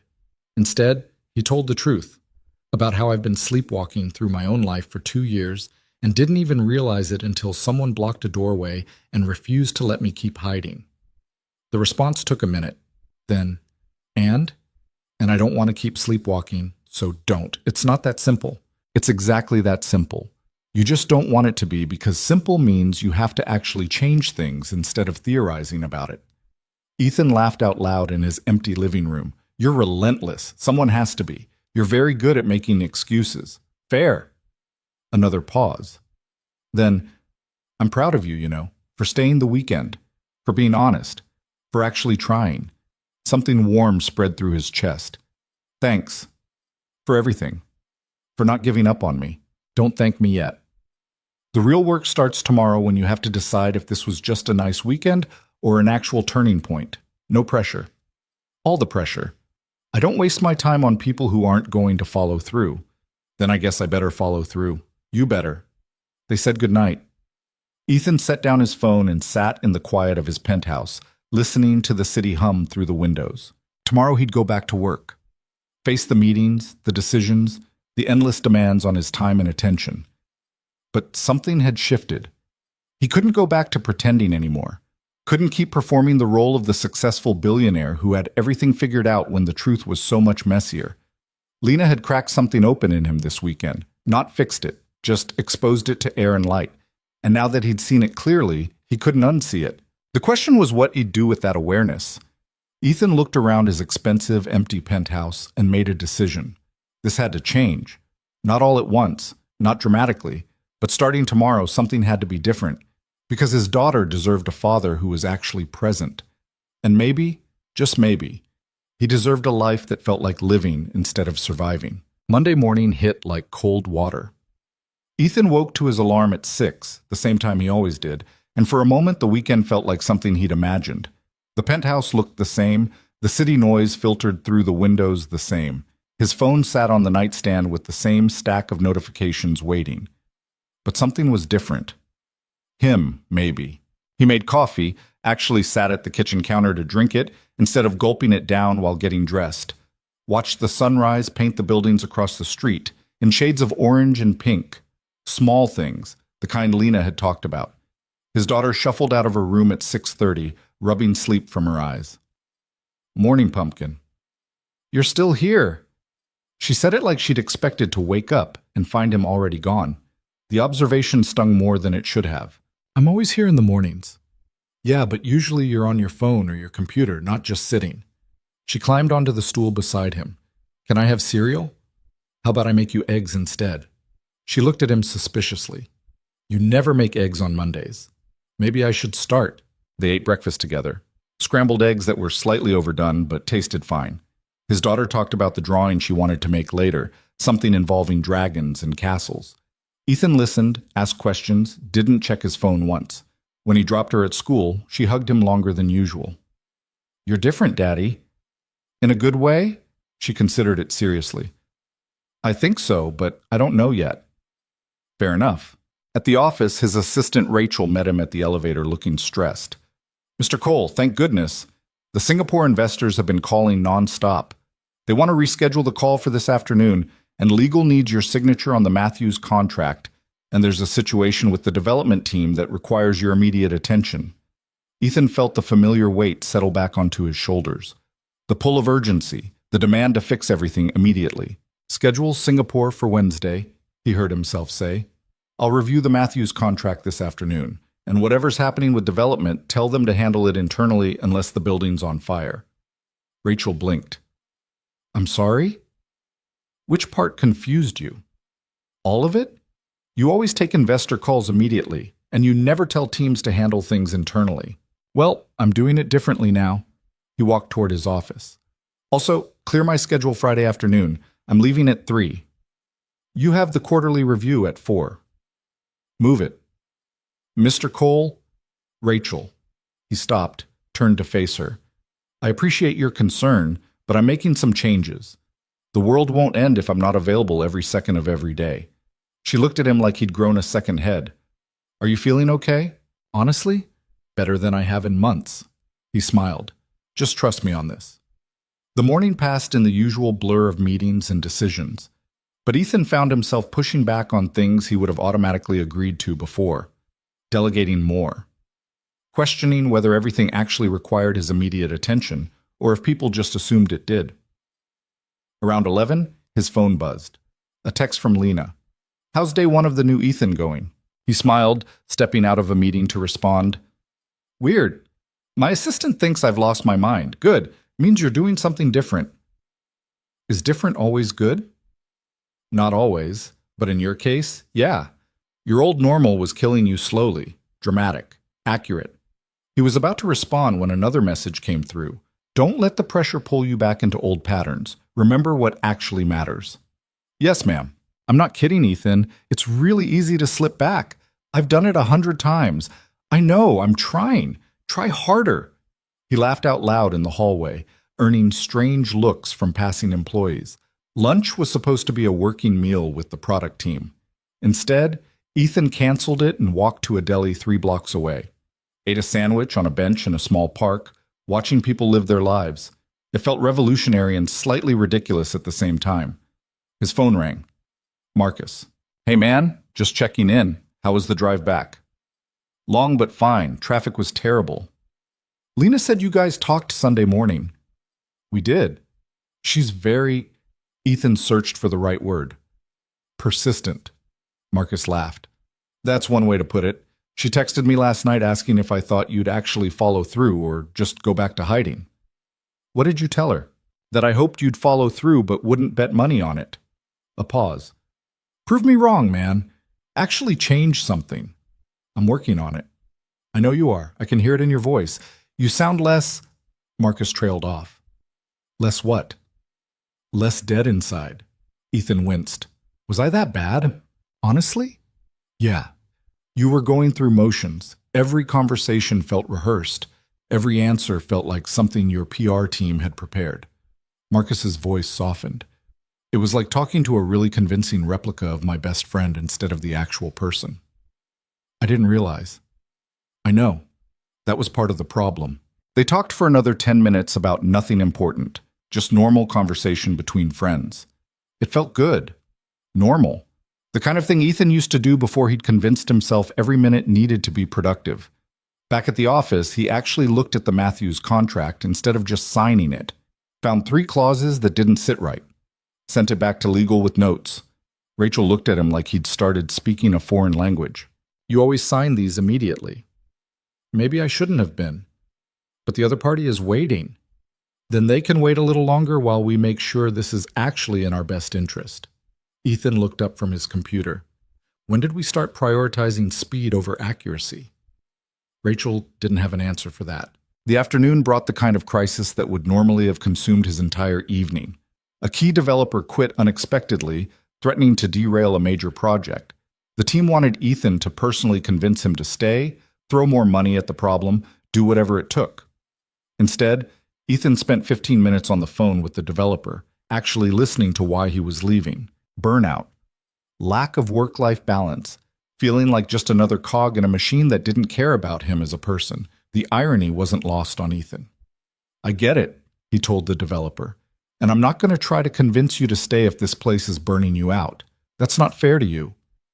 The developer sounded surprised. Really? Really? But I would like to understand what we could have done differently. Not to change your mind, just so we don't keep losing good people for the same reasons. They talked for another 20 minutes. Honest conversation about company culture, expectations, the relentless pace that ground people down. By the end, the developer agreed to stay on for 2 more weeks to help transition his projects, and promised to send Ethan detailed notes about what needed to change. "Thank you for actually listening," the developer said. "Most executives just throw money at problems without addressing the actual issues." After the call, Ethan sat at his desk thinking about how many problems he'd tried to solve with money or pressure instead of actually listening to what people needed. His phone buzzed. "Lena again. Have you figured out what makes you happy yet?" "Still working on it." "That's not an answer. I know. Do you want a hint?" "Sure. It's probably not whatever you're doing right now." He looked around his office. Expensive furniture, floor-to-ceiling windows, every surface covered with the evidence of success that felt increasingly hollow. "You're probably right. I'm definitely right. Now stop working and go spend time with your kid." Ethan checked his watch. 4:30. He had 3 more meetings scheduled, 2 calls that needed to happen, a report to review. He shut down his computer. Rachel appeared in his doorway like she'd been summoned. "Mr. Cole, the product team is waiting in conference room B. Reschedule it. But, Rachel, I'm leaving. Whatever it is can wait until tomorrow." "Are you sure you're feeling okay? You never leave before 7. "I'm fine. I'm just reprioritizing." He grabbed his jacket. "And going forward, don't schedule me for anything after 4 on days I have my daughter. Family time is not optional anymore." He left her standing there, looking confused and possibly concerned for his mental health. His daughter's face when he showed up at school pickup on time, early even, was worth every rescheduled meeting. "Daddy, you're here!" "Where else would I be? Usually Mrs. Chen picks me up and you're at work." Another small knife to the heart. "Not today. Today we're going to do something fun." "Like what?" "I don't know yet." "What do you want to do?" She thought about it seriously. "Can we go to the art store? I need new colored pencils." So they went to the art store. Then they got ice cream even though it was October and too cold for ice cream. Then they went to a park and fed Duck stale bread his daughter found in the bottom of her backpack. Normal things, simple things. The kind of afternoon that wouldn't look impressive to anyone, but meant everything to a 6-year-old who was used to her father being absent. That night, after dinner and homework and stories, his daughter looked up at him from her pillow. "Are you going to keep being like this?" "Like what?" "Here. Not on your phone. Actually playing with me instead of just watching me play." Ethan felt his throat tighten. "I'm going to try really hard to keep being like this." "Promise?" "I promise I'll try. I might mess up sometimes, but I'll keep trying." She nodded seriously, like they'd just signed a contract. "Okay, that's good enough." After she fell asleep, Ethan called Lena. "Hey," she answered on the second ring. "How was day 1 of the new Ethan?" "Weird? Good weird, I think, but weird." He settled onto his couch. "My assistant thinks I'm having a breakdown. My product team doesn't know how to handle me actually delegating, and I left work at 4:30. 4:30? Wow, what a rebel." "For me it is." He smiled. "I took my daughter to the art store and we got ice cream and fed ducks in the park. Sounds terrible." It was perfect, actually. His voice caught slightly. "She asked if I was going to keep being like this, being present, actually showing up." "What did you tell her?" "That I'd try. That I might mess up, but I'd keep trying." Lena was quiet for a moment. "That's all anyone can do, Ethan. Try. Mess up. Keep trying anyway." "You make it sound simple." "It's not simple, it's just honest." He heard her moving around, the sound of dishes clinking. "But here's the thing. Trying today doesn't mean anything if you give up tomorrow. This isn't a weekend experiment. It's a complete restructuring of how you live." "I know." "Do you?" "Because I've seen people make big declarations about changing their lives and then slip right back into old patterns the moment things get hard." "You don't think I can do this. I think you want to do this. But wanting isn't the same as doing." Her voice was gentle but firm. "Change is uncomfortable, Ethan. It means disappointing people who are used to you being available all the time. It means giving up the illusion of control.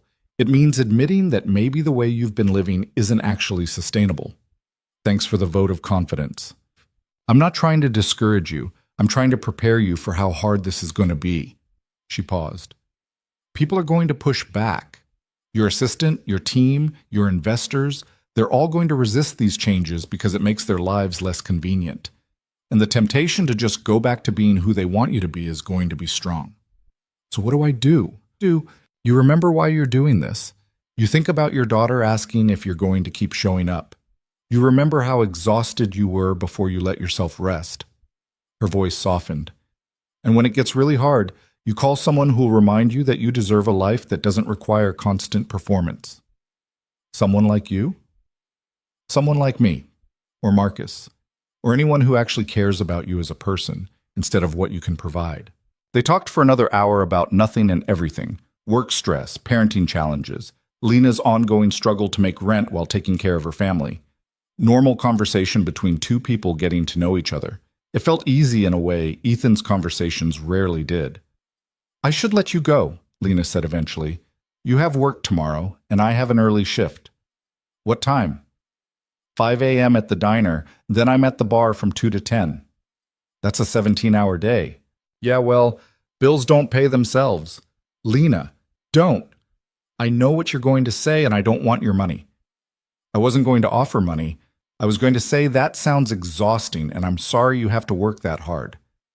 Silence. Then, oh, not everyone who has money is trying to solve problems by throwing cash at them. Sorry, I'm defensive about that. She sighed. I've had too many people try to help in ways that felt more like pity than actual support. I get it. He paused. But for the record, if you ever actually need something, I hope you'd let me know. I'll keep that in mind. Her voice was softer. Good night, Ethan. Good night.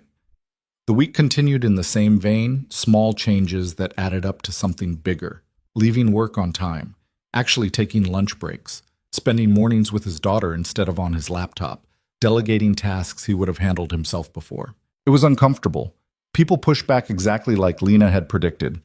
By Thursday, Rachel had scheduled an actual meeting to discuss his changed behavior patterns and how they're affecting team productivity. Ethan almost laughed. Rachel, I appreciate the concern, but taking reasonable breaks and leaving at normal hours isn't changed behavior. It's called having boundaries.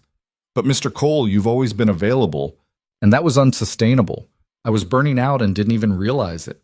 He looked at her seriously. I need you to adjust expectations.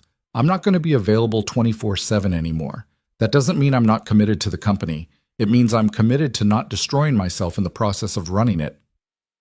She looked uncomfortable. The investors aren't going to like this. The investors can adjust.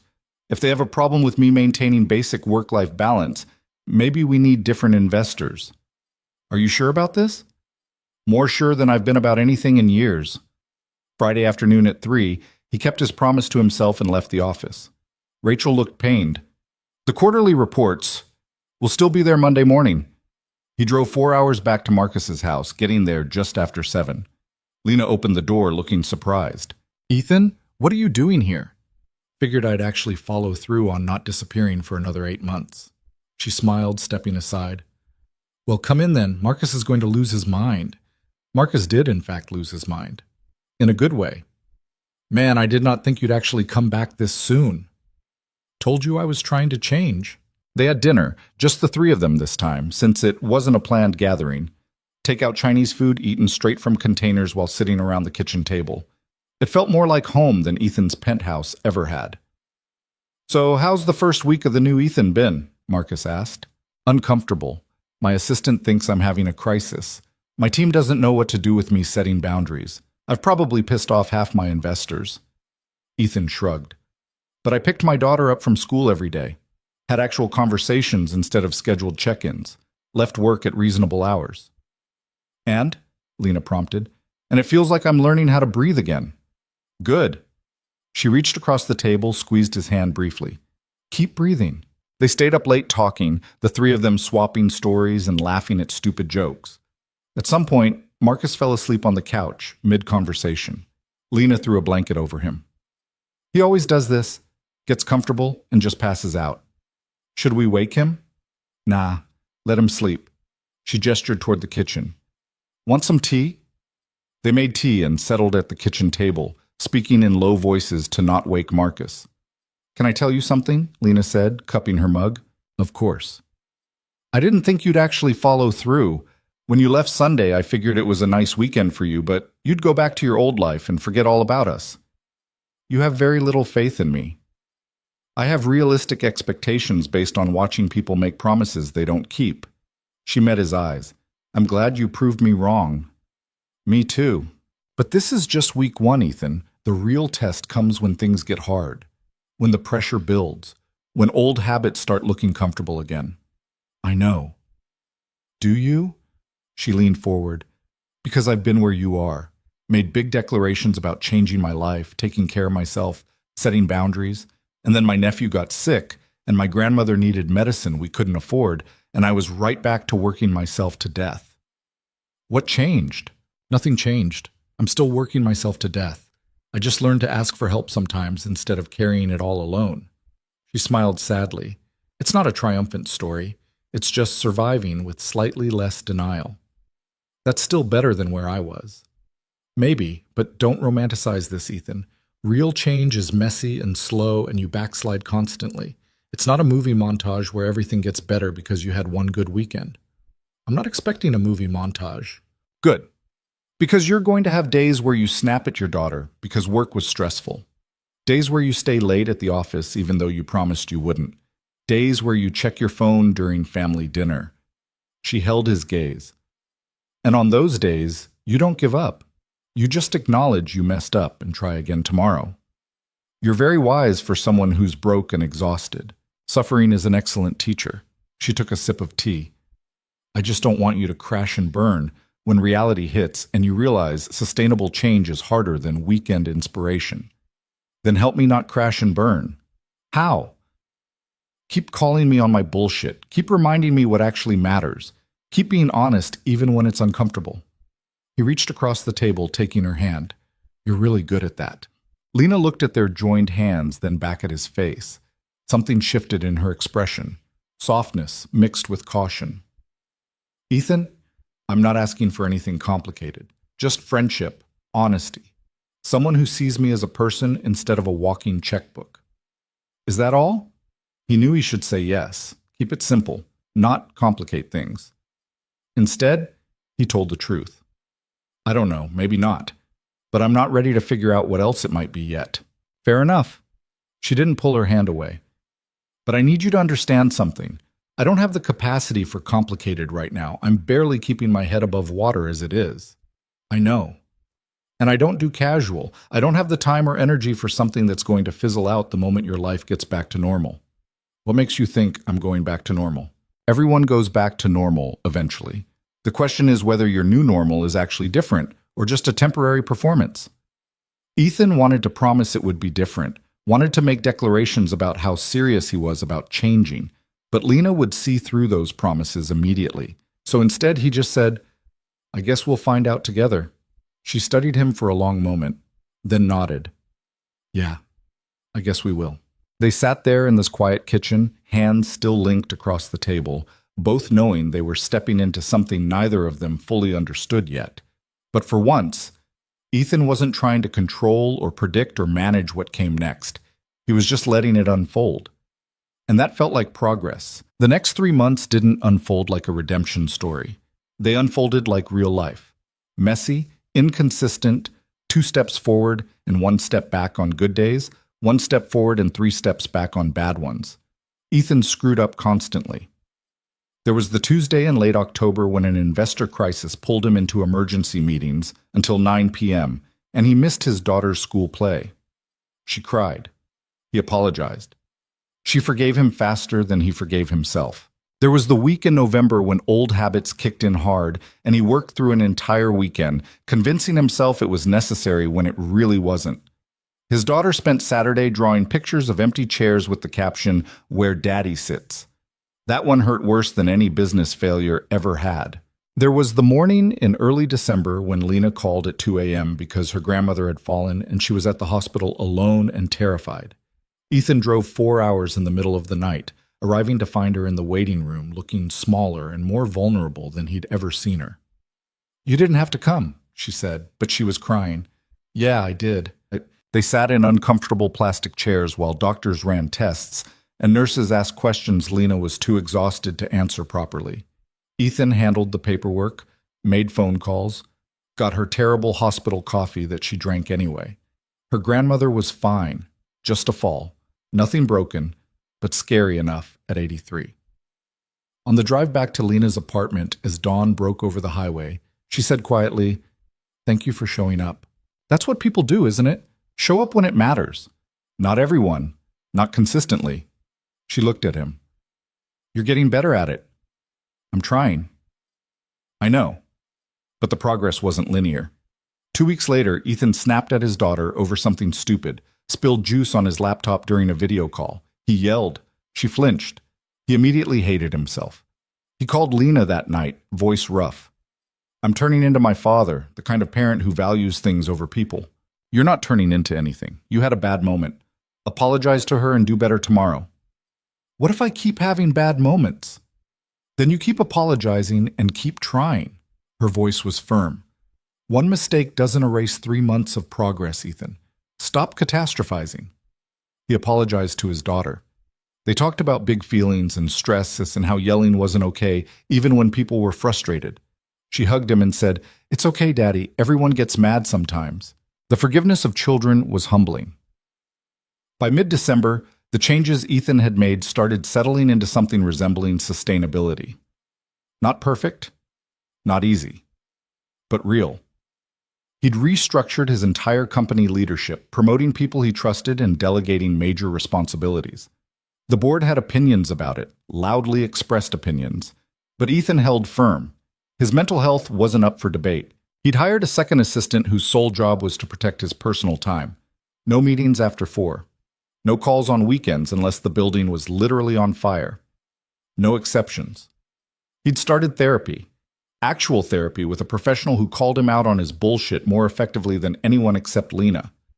And he'd been seeing Lena regularly, though what they were to each other remained undefined. They talked almost daily, sometimes about important things, sometimes about nothing. He drove to visit her and Marcus every other weekend. She came to the city occasionally when her schedule allowed, meeting his daughter, eating dinner in his penthouse that felt less empty when she was there.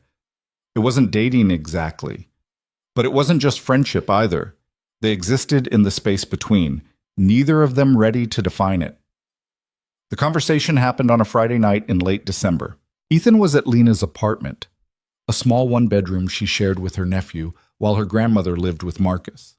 The place was cramped and worn, furniture that had seen better decades, but it felt warmer than any space Ethan owned.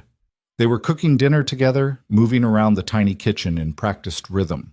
Lena chopped vegetables while Ethan stirred pasta sauce, and her nephew played video games in the living room with the volume too loud. "Can I ask you something?" Lena said, not looking up from the cutting board. "Always." "What are we doing here?" Ethan's hand stilled on the spoon. "What do you mean?" "I mean this. Us. Whatever this is." She gestured vaguely between them. "We talk every day. You drive 4 hours to see me. I'm meeting your daughter and eating dinner in your kitchen, but we've never actually discussed what any of it means." "Does it need to mean something specific? Doesn't it?" She set down the knife, turned to face him. "I'm not good with undefined things, Ethan. I need to know what I'm doing before I get too invested in something that might not be going anywhere." He turned off the burner, giving her his full attention. "What do you want it to be?" "That's not an answer." "I know, but I need to understand what you're asking." Lena crossed her arms, that familiar defensive posture. "I'm asking if you're actually interested in building something real with me, or if I'm just the person who helped you through a crisis and now we're stuck in some weird gratitude friendship thing." "You think this is gratitude?" "I don't know what this is. That's the problem." She looked at him steadily. "You're a billionaire, Ethan. I work 2 minimum wage jobs and live in an apartment the size of your closet. We exist in completely different worlds, and I need to know if you're slumming it with the poor waitress as some kind of redemption arc, or if you actually see a future here." The words stung, but he understood where they came from. "First of all, you're not a waitress I'm slumming it with. You're the person who saw through my bullshit and refused to let me keep hiding. You're smart and stubborn and one of the most genuine people I've ever met." He stepped closer. "And second, I don't know what the future looks like, but I know I don't want to stop doing this, whatever this is." "That's still not an answer." "Because I don't have a neat answer. I'm figuring this out as I go." He reached for her hand. "But I can tell you that when I'm having a bad day, you're the person I want to call. When something good happens, you're who I want to tell. And when I think about my life 6 months from now, I can't imagine you not being in it." Lena's expression softened slightly. "That's very sweet. But sweet doesn't pay my rent or fix the fact that we live in different universes. So we figure it out. Together." "How? You're going to keep flying in every other weekend forever? I'm going to keep pretending I don't feel out of place in your world?" She pulled her hand back. "I've watched too many people try to make relationships work across that kind of gap. It doesn't end well. Maybe because they weren't willing to actually bridge the gap. And you are? You're willing to give up your penthouse and your lifestyle for someone who can barely make rent? I'm not asking you to be a charity case, Lena, and I'm not trying to save you." Ethan ran a hand through his hair, frustrated. "I'm just saying that money is a detail, not a barrier, unless we make it one. Money is never just a detail when one person has billions and the other is rationing groceries." "Then let me help." "I don't want your money, Ethan. I've told you that. I'm not talking about giving you money. I'm talking about actually building a life that works for both of us. You're right that I can't keep flying in every other weekend forever.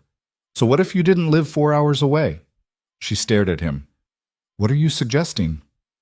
"I'm suggesting that maybe the solution isn't you coming to my world or me coming to yours. Maybe it's building something new that actually works for both of us." "That sounds nice in theory. Then help me make it work in practice." He stepped closer again, not touching her, but close enough that she had to look up to meet his eyes. "I'm not good at this, Lena. I don't know how to do relationships that aren't transactional, but I'm trying to learn, and you're the person I want to learn with." She searched his face for a long moment. "Why me?" "Because you're real. Because you don't want anything from me except honesty. Because when I'm with you, I don't feel like I'm performing some role."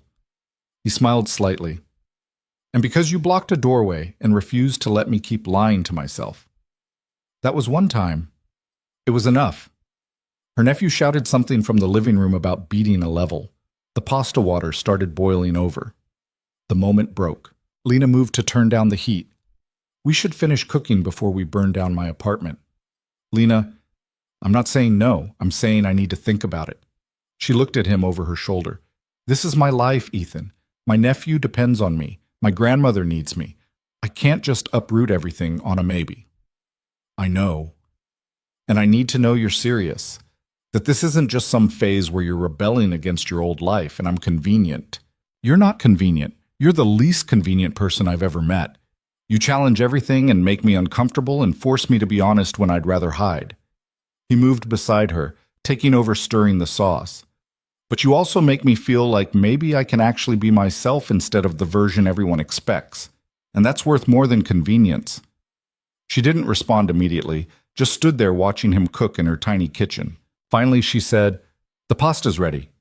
They had dinner with her nephew, who talked nonstop about his video game achievements and completely missed the tension between the adults. After he went to bed, Lena and Ethan cleaned up the kitchen in silence that felt heavier than before. "I should probably head back to the city," Ethan said, drying the last plate. "Yeah." He waited for her to say something else. She didn't. At the door, he turned back.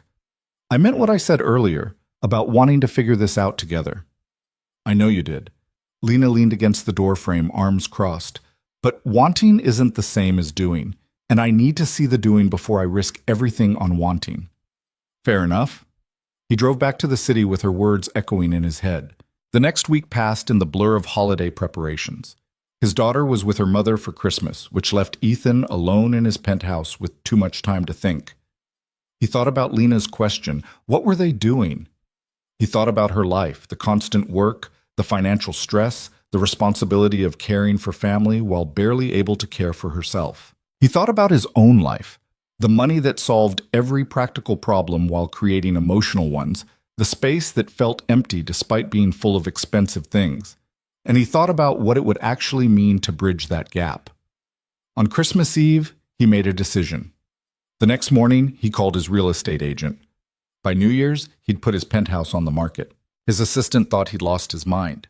His financial advisor questioned his judgment. His ex-wife asked if he was having some kind of breakdown.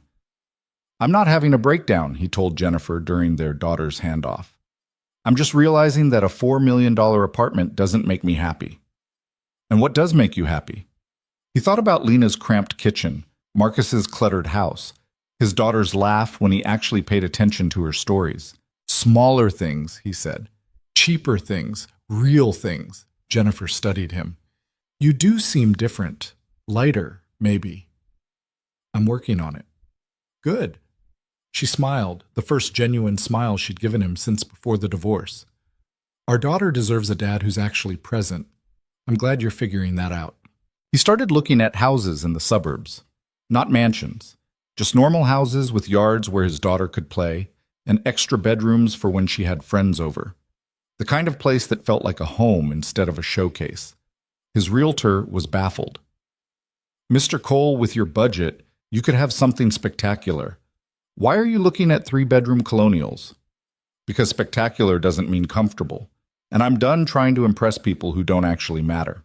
He found a place in early January, a house about 45 minutes from the city, halfway between his office and Marcus's town. 4 bedrooms, a backyard with an old oak tree that reminded him of the one in Marcus's garden, kitchen windows that let in morning light. It needed work.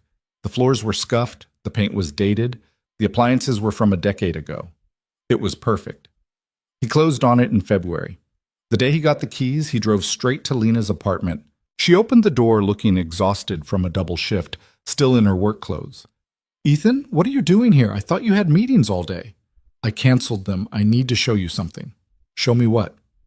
"A house." She blinked. "You want to show me a house right now?" "Right now." "I just worked 15 hours and I smell like French fries." "I don't care. Come on." She was too tired to argue, which was probably the only reason she agreed. The drive took 40 minutes, Lena dozing in the passenger seat for most of it. She woke up when he pulled into the driveway. "Where are we?" "My new house." She sat up, looking at the modest colonial with its scuffed siding and overgrown garden. "You bought this?" "I did." "But your penthouse is on the market. I'm done living in a museum." He turned to face her. "And I'm done living 4 hours away from the people who actually matter."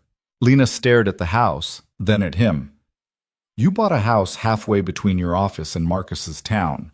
45 minutes from work, 30 minutes from Marcus, hour and a half from you." "Still an hour and a half. For now." He took a breath. "But I was thinking maybe it doesn't have to stay that way." "Ethan, I'm not asking you to move in. I'm not even asking you to make any decisions right now." He gestured to the house. "I'm just showing you that I'm serious. About changing my life, about building something different, about making space for things that actually matter." She got out of the car slowly, walking up to the house like it might disappear if she moved too fast. Ethan followed, unlocking the front door. The inside was empty except for echoes and possibility. Scuffed floors, dated paint, windows that needed cleaning. Nothing like the sterile perfection of his penthouse. "It needs work," he said, watching her move through the empty rooms. "A lot of work. But I thought maybe that's the point.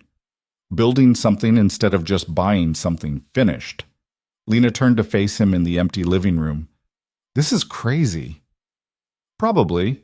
You're a billionaire who just bought a house that needs new floors." "Yep." "Why?" "Because my daughter needs a yard to play in. Because I need space that feels like living instead of displaying. Because I want morning coffee in a kitchen with actual light instead of whatever designer nightmare I had before." He paused. "And because I wanted to show you that I'm serious about figuring this out." "By buying a house?" "By choosing a life that has room for more than just work. Room for family, for friends, for—" He stopped. Started over. "For you. If you want that." Lena stood in the middle of the empty room, looking overwhelmed. "I can't afford to help you renovate a house, Ethan. I can barely afford my rent." "I'm not asking you to afford anything. I'm asking if you can see yourself being part of this. Eventually. When you're ready." "Part of what?" This life I'm trying to build. The one that's messy and imperfect but real. He moved closer. I know I'm not there yet. I still work too much sometimes. Still slip into old patterns. Still have days where I forget what actually matters. But I'm trying, Lena, and I don't want to do it without you. She looked at him for a long moment. Then she started laughing. What's funny? You, this, all of it. She gestured around the empty house. 3 months ago, you were a workaholic billionaire who couldn't admit he wasn't okay. Now you're standing in an empty suburban house telling me you bought it partially because you wanted to be closer to me. When you put it that way, it does sound insane. It is insane. She moved closer until they were standing in the middle of the empty room with nothing between them. But it's also kind of incredible. Yeah? Yeah. She reached up, touching his face gently. You're really doing this. Actually changing. Not just talking about it or trying for a weekend. Actually rebuilding your entire life. I'm trying to. I can see that. Her voice was soft. And I can see me being part of it. Eventually. When you're ready. When I'm ready. Not now? Not right now. I still have my nephew to take care of. My grandmother to look after. My own life to figure out. She smiled. But eventually. Yeah, I can see it. He kissed her then, in the empty house with afternoon light streaming through dirty windows. It wasn't perfect or cinematic. Their timing was slightly off, and her lips tasted like coffee and exhaustion. It was real. And real was better than perfect anyway. 6 months later, Ethan stood in the same house, now with furniture, fresh paint, floors that didn't creak, and his daughter's drawings covering the refrigerator. The backyard had a swing set he'd assembled himself, which had taken 3 weekends and resulted in 2 smashed fingers and 1 near breakdown. But it was done, and his daughter loved it. Marcus was in the kitchen helping him prepare for a dinner party that would have stressed him out 6 months ago, but now just felt like having people over. I still can't believe you bought a house that needs this much work, Marcus said, chopping vegetables with the same chaotic energy he brought to everything. It's growing on me. The house or the work? Both. Lena arrived with her nephew and grandmother in tow. Her grandmother immediately claimed the most comfortable chair, her nephew beelined for the backyard swing set, and Lena found Ethan in the kitchen. You look stressed, she observed. I'm cooking for 8 people, and I'm not sure I made enough food. You made enough food for 15 people. I saw the grocery receipt. Better too much than too little. She kissed him, quick and easy. You're doing fine. Stop overthinking. His daughter ran through, shouting about the swing set, followed closely by Lena's nephew. The house filled with noise and chaos, and the kind of mess that came from people actually living instead of just existing. Ethan's ex-wife arrived to drop off some of their daughter's things and ended up staying for dinner because that's how these things work now. They were adults, co-parenting, building something functional from the ruins of what hadn't worked. Over dinner, slightly burnt chicken and vegetables that were under-seasoned but edible, Ethan looked around the table, his daughter telling an animated story about school, Lena laughing at something Marcus said, her grandmother offering cooking advice nobody asked for, Jennifer making pleasant conversation with people who'd once been strangers, the kids arguing over who got the last role. Normal, imperfect, real. This was what happiness looked like, he realized. Not achievement or success or wealth. Just people showing up, being present, choosing each other day after day, even when it was hard. Later, after everyone had left and his daughter was asleep and Lena was helping him clean up, she said, You did good tonight. The chicken was burnt. The chicken was fine. And even if it wasn't, that's not what I meant. She dried a plate, set it aside. You were present. Actually here. Not thinking about work or checking your phone or managing everyone. Just being with people. I'm still figuring it out. We all are. That's the point. She put down the towel, turned to face him. You know what I realized tonight? What? A year ago, if someone had told me I'd be dating a billionaire who bought a suburban house and cooks dinner parties, I would have laughed in their face. And now? Now I think maybe I was wrong about a lot of things. About people's capacity to change. About money defining everything. About happy endings being bullshit. She smiled. You proved me wrong, Ethan. And I hate being wrong. But you're okay with it this time. This time, yeah. She moved closer. Because watching you actually become the person you wanted to be instead of the person you thought you had to be, that's worth being wrong about. He pulled her close, resting his forehead against hers. Thank you, he said quietly. For what? For blocking that doorway. For not letting me hide. For being stubborn and honest and refusing to give up even when I gave you every reason to. Someone had to. She pulled back to look at him. Besides, you did the hard part. All I did was point out that you were drowning. You're the one who decided to swim. A year and a half after that weekend at Marcus's house, Ethan got a call from one of his employees. David Chen worked in the development department. Quiet guy, competent, the kind of person who kept his head down and did good work without seeking attention. He'd recently gone through a divorce and started isolating himself from everyone at the office. Ethan had noticed, because he'd learned to notice these things now. He showed up at David's apartment on a Tuesday evening, carrying takeout and refusing to leave when David said he was fine. I think people need reminding they matter, Ethan said, standing in the doorway with the same stubborn energy Lena had shown him. David looked at him like he'd lost his mind. Mr. Cole, I appreciate the gesture, but I'm really okay.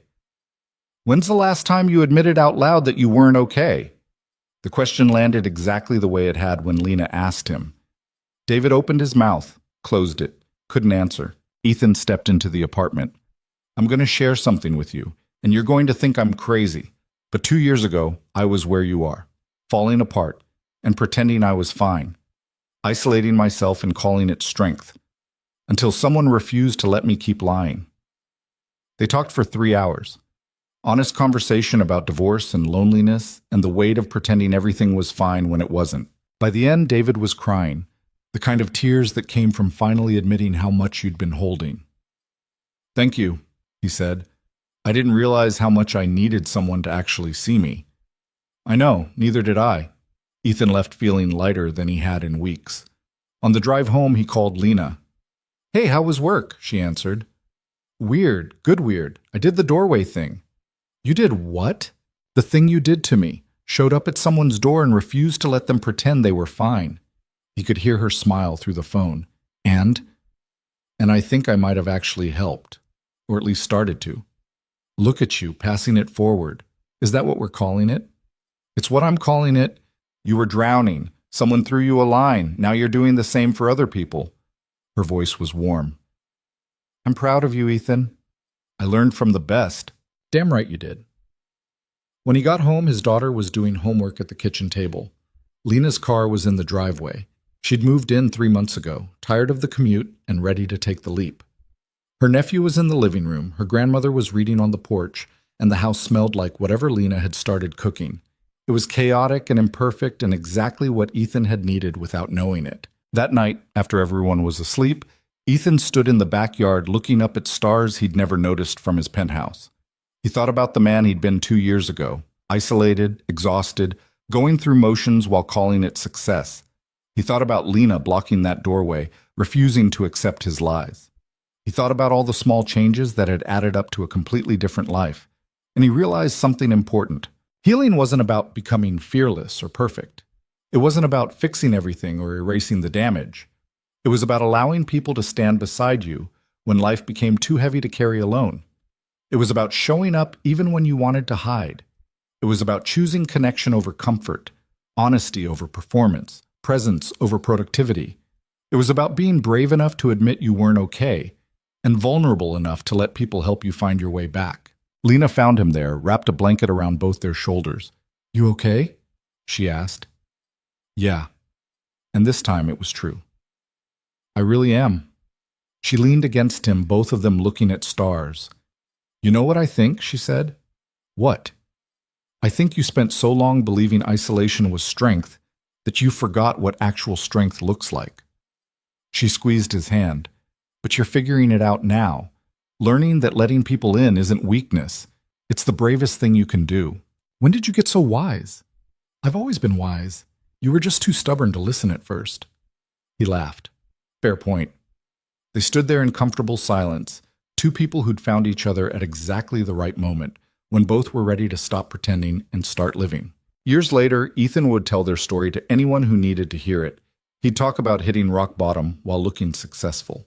About the woman who blocked a doorway and changed everything. About learning that asking for help wasn't failure, it was survival. But on that night, standing in his backyard with Lena beside him and his daughter sleeping peacefully upstairs, Ethan didn't think about stories or lessons or meaning. He just felt grateful. Grateful for the weekend that changed everything. Grateful for the stubborn waitress who refused to let him hide. Grateful for second chances and new beginnings and the courage to choose differently.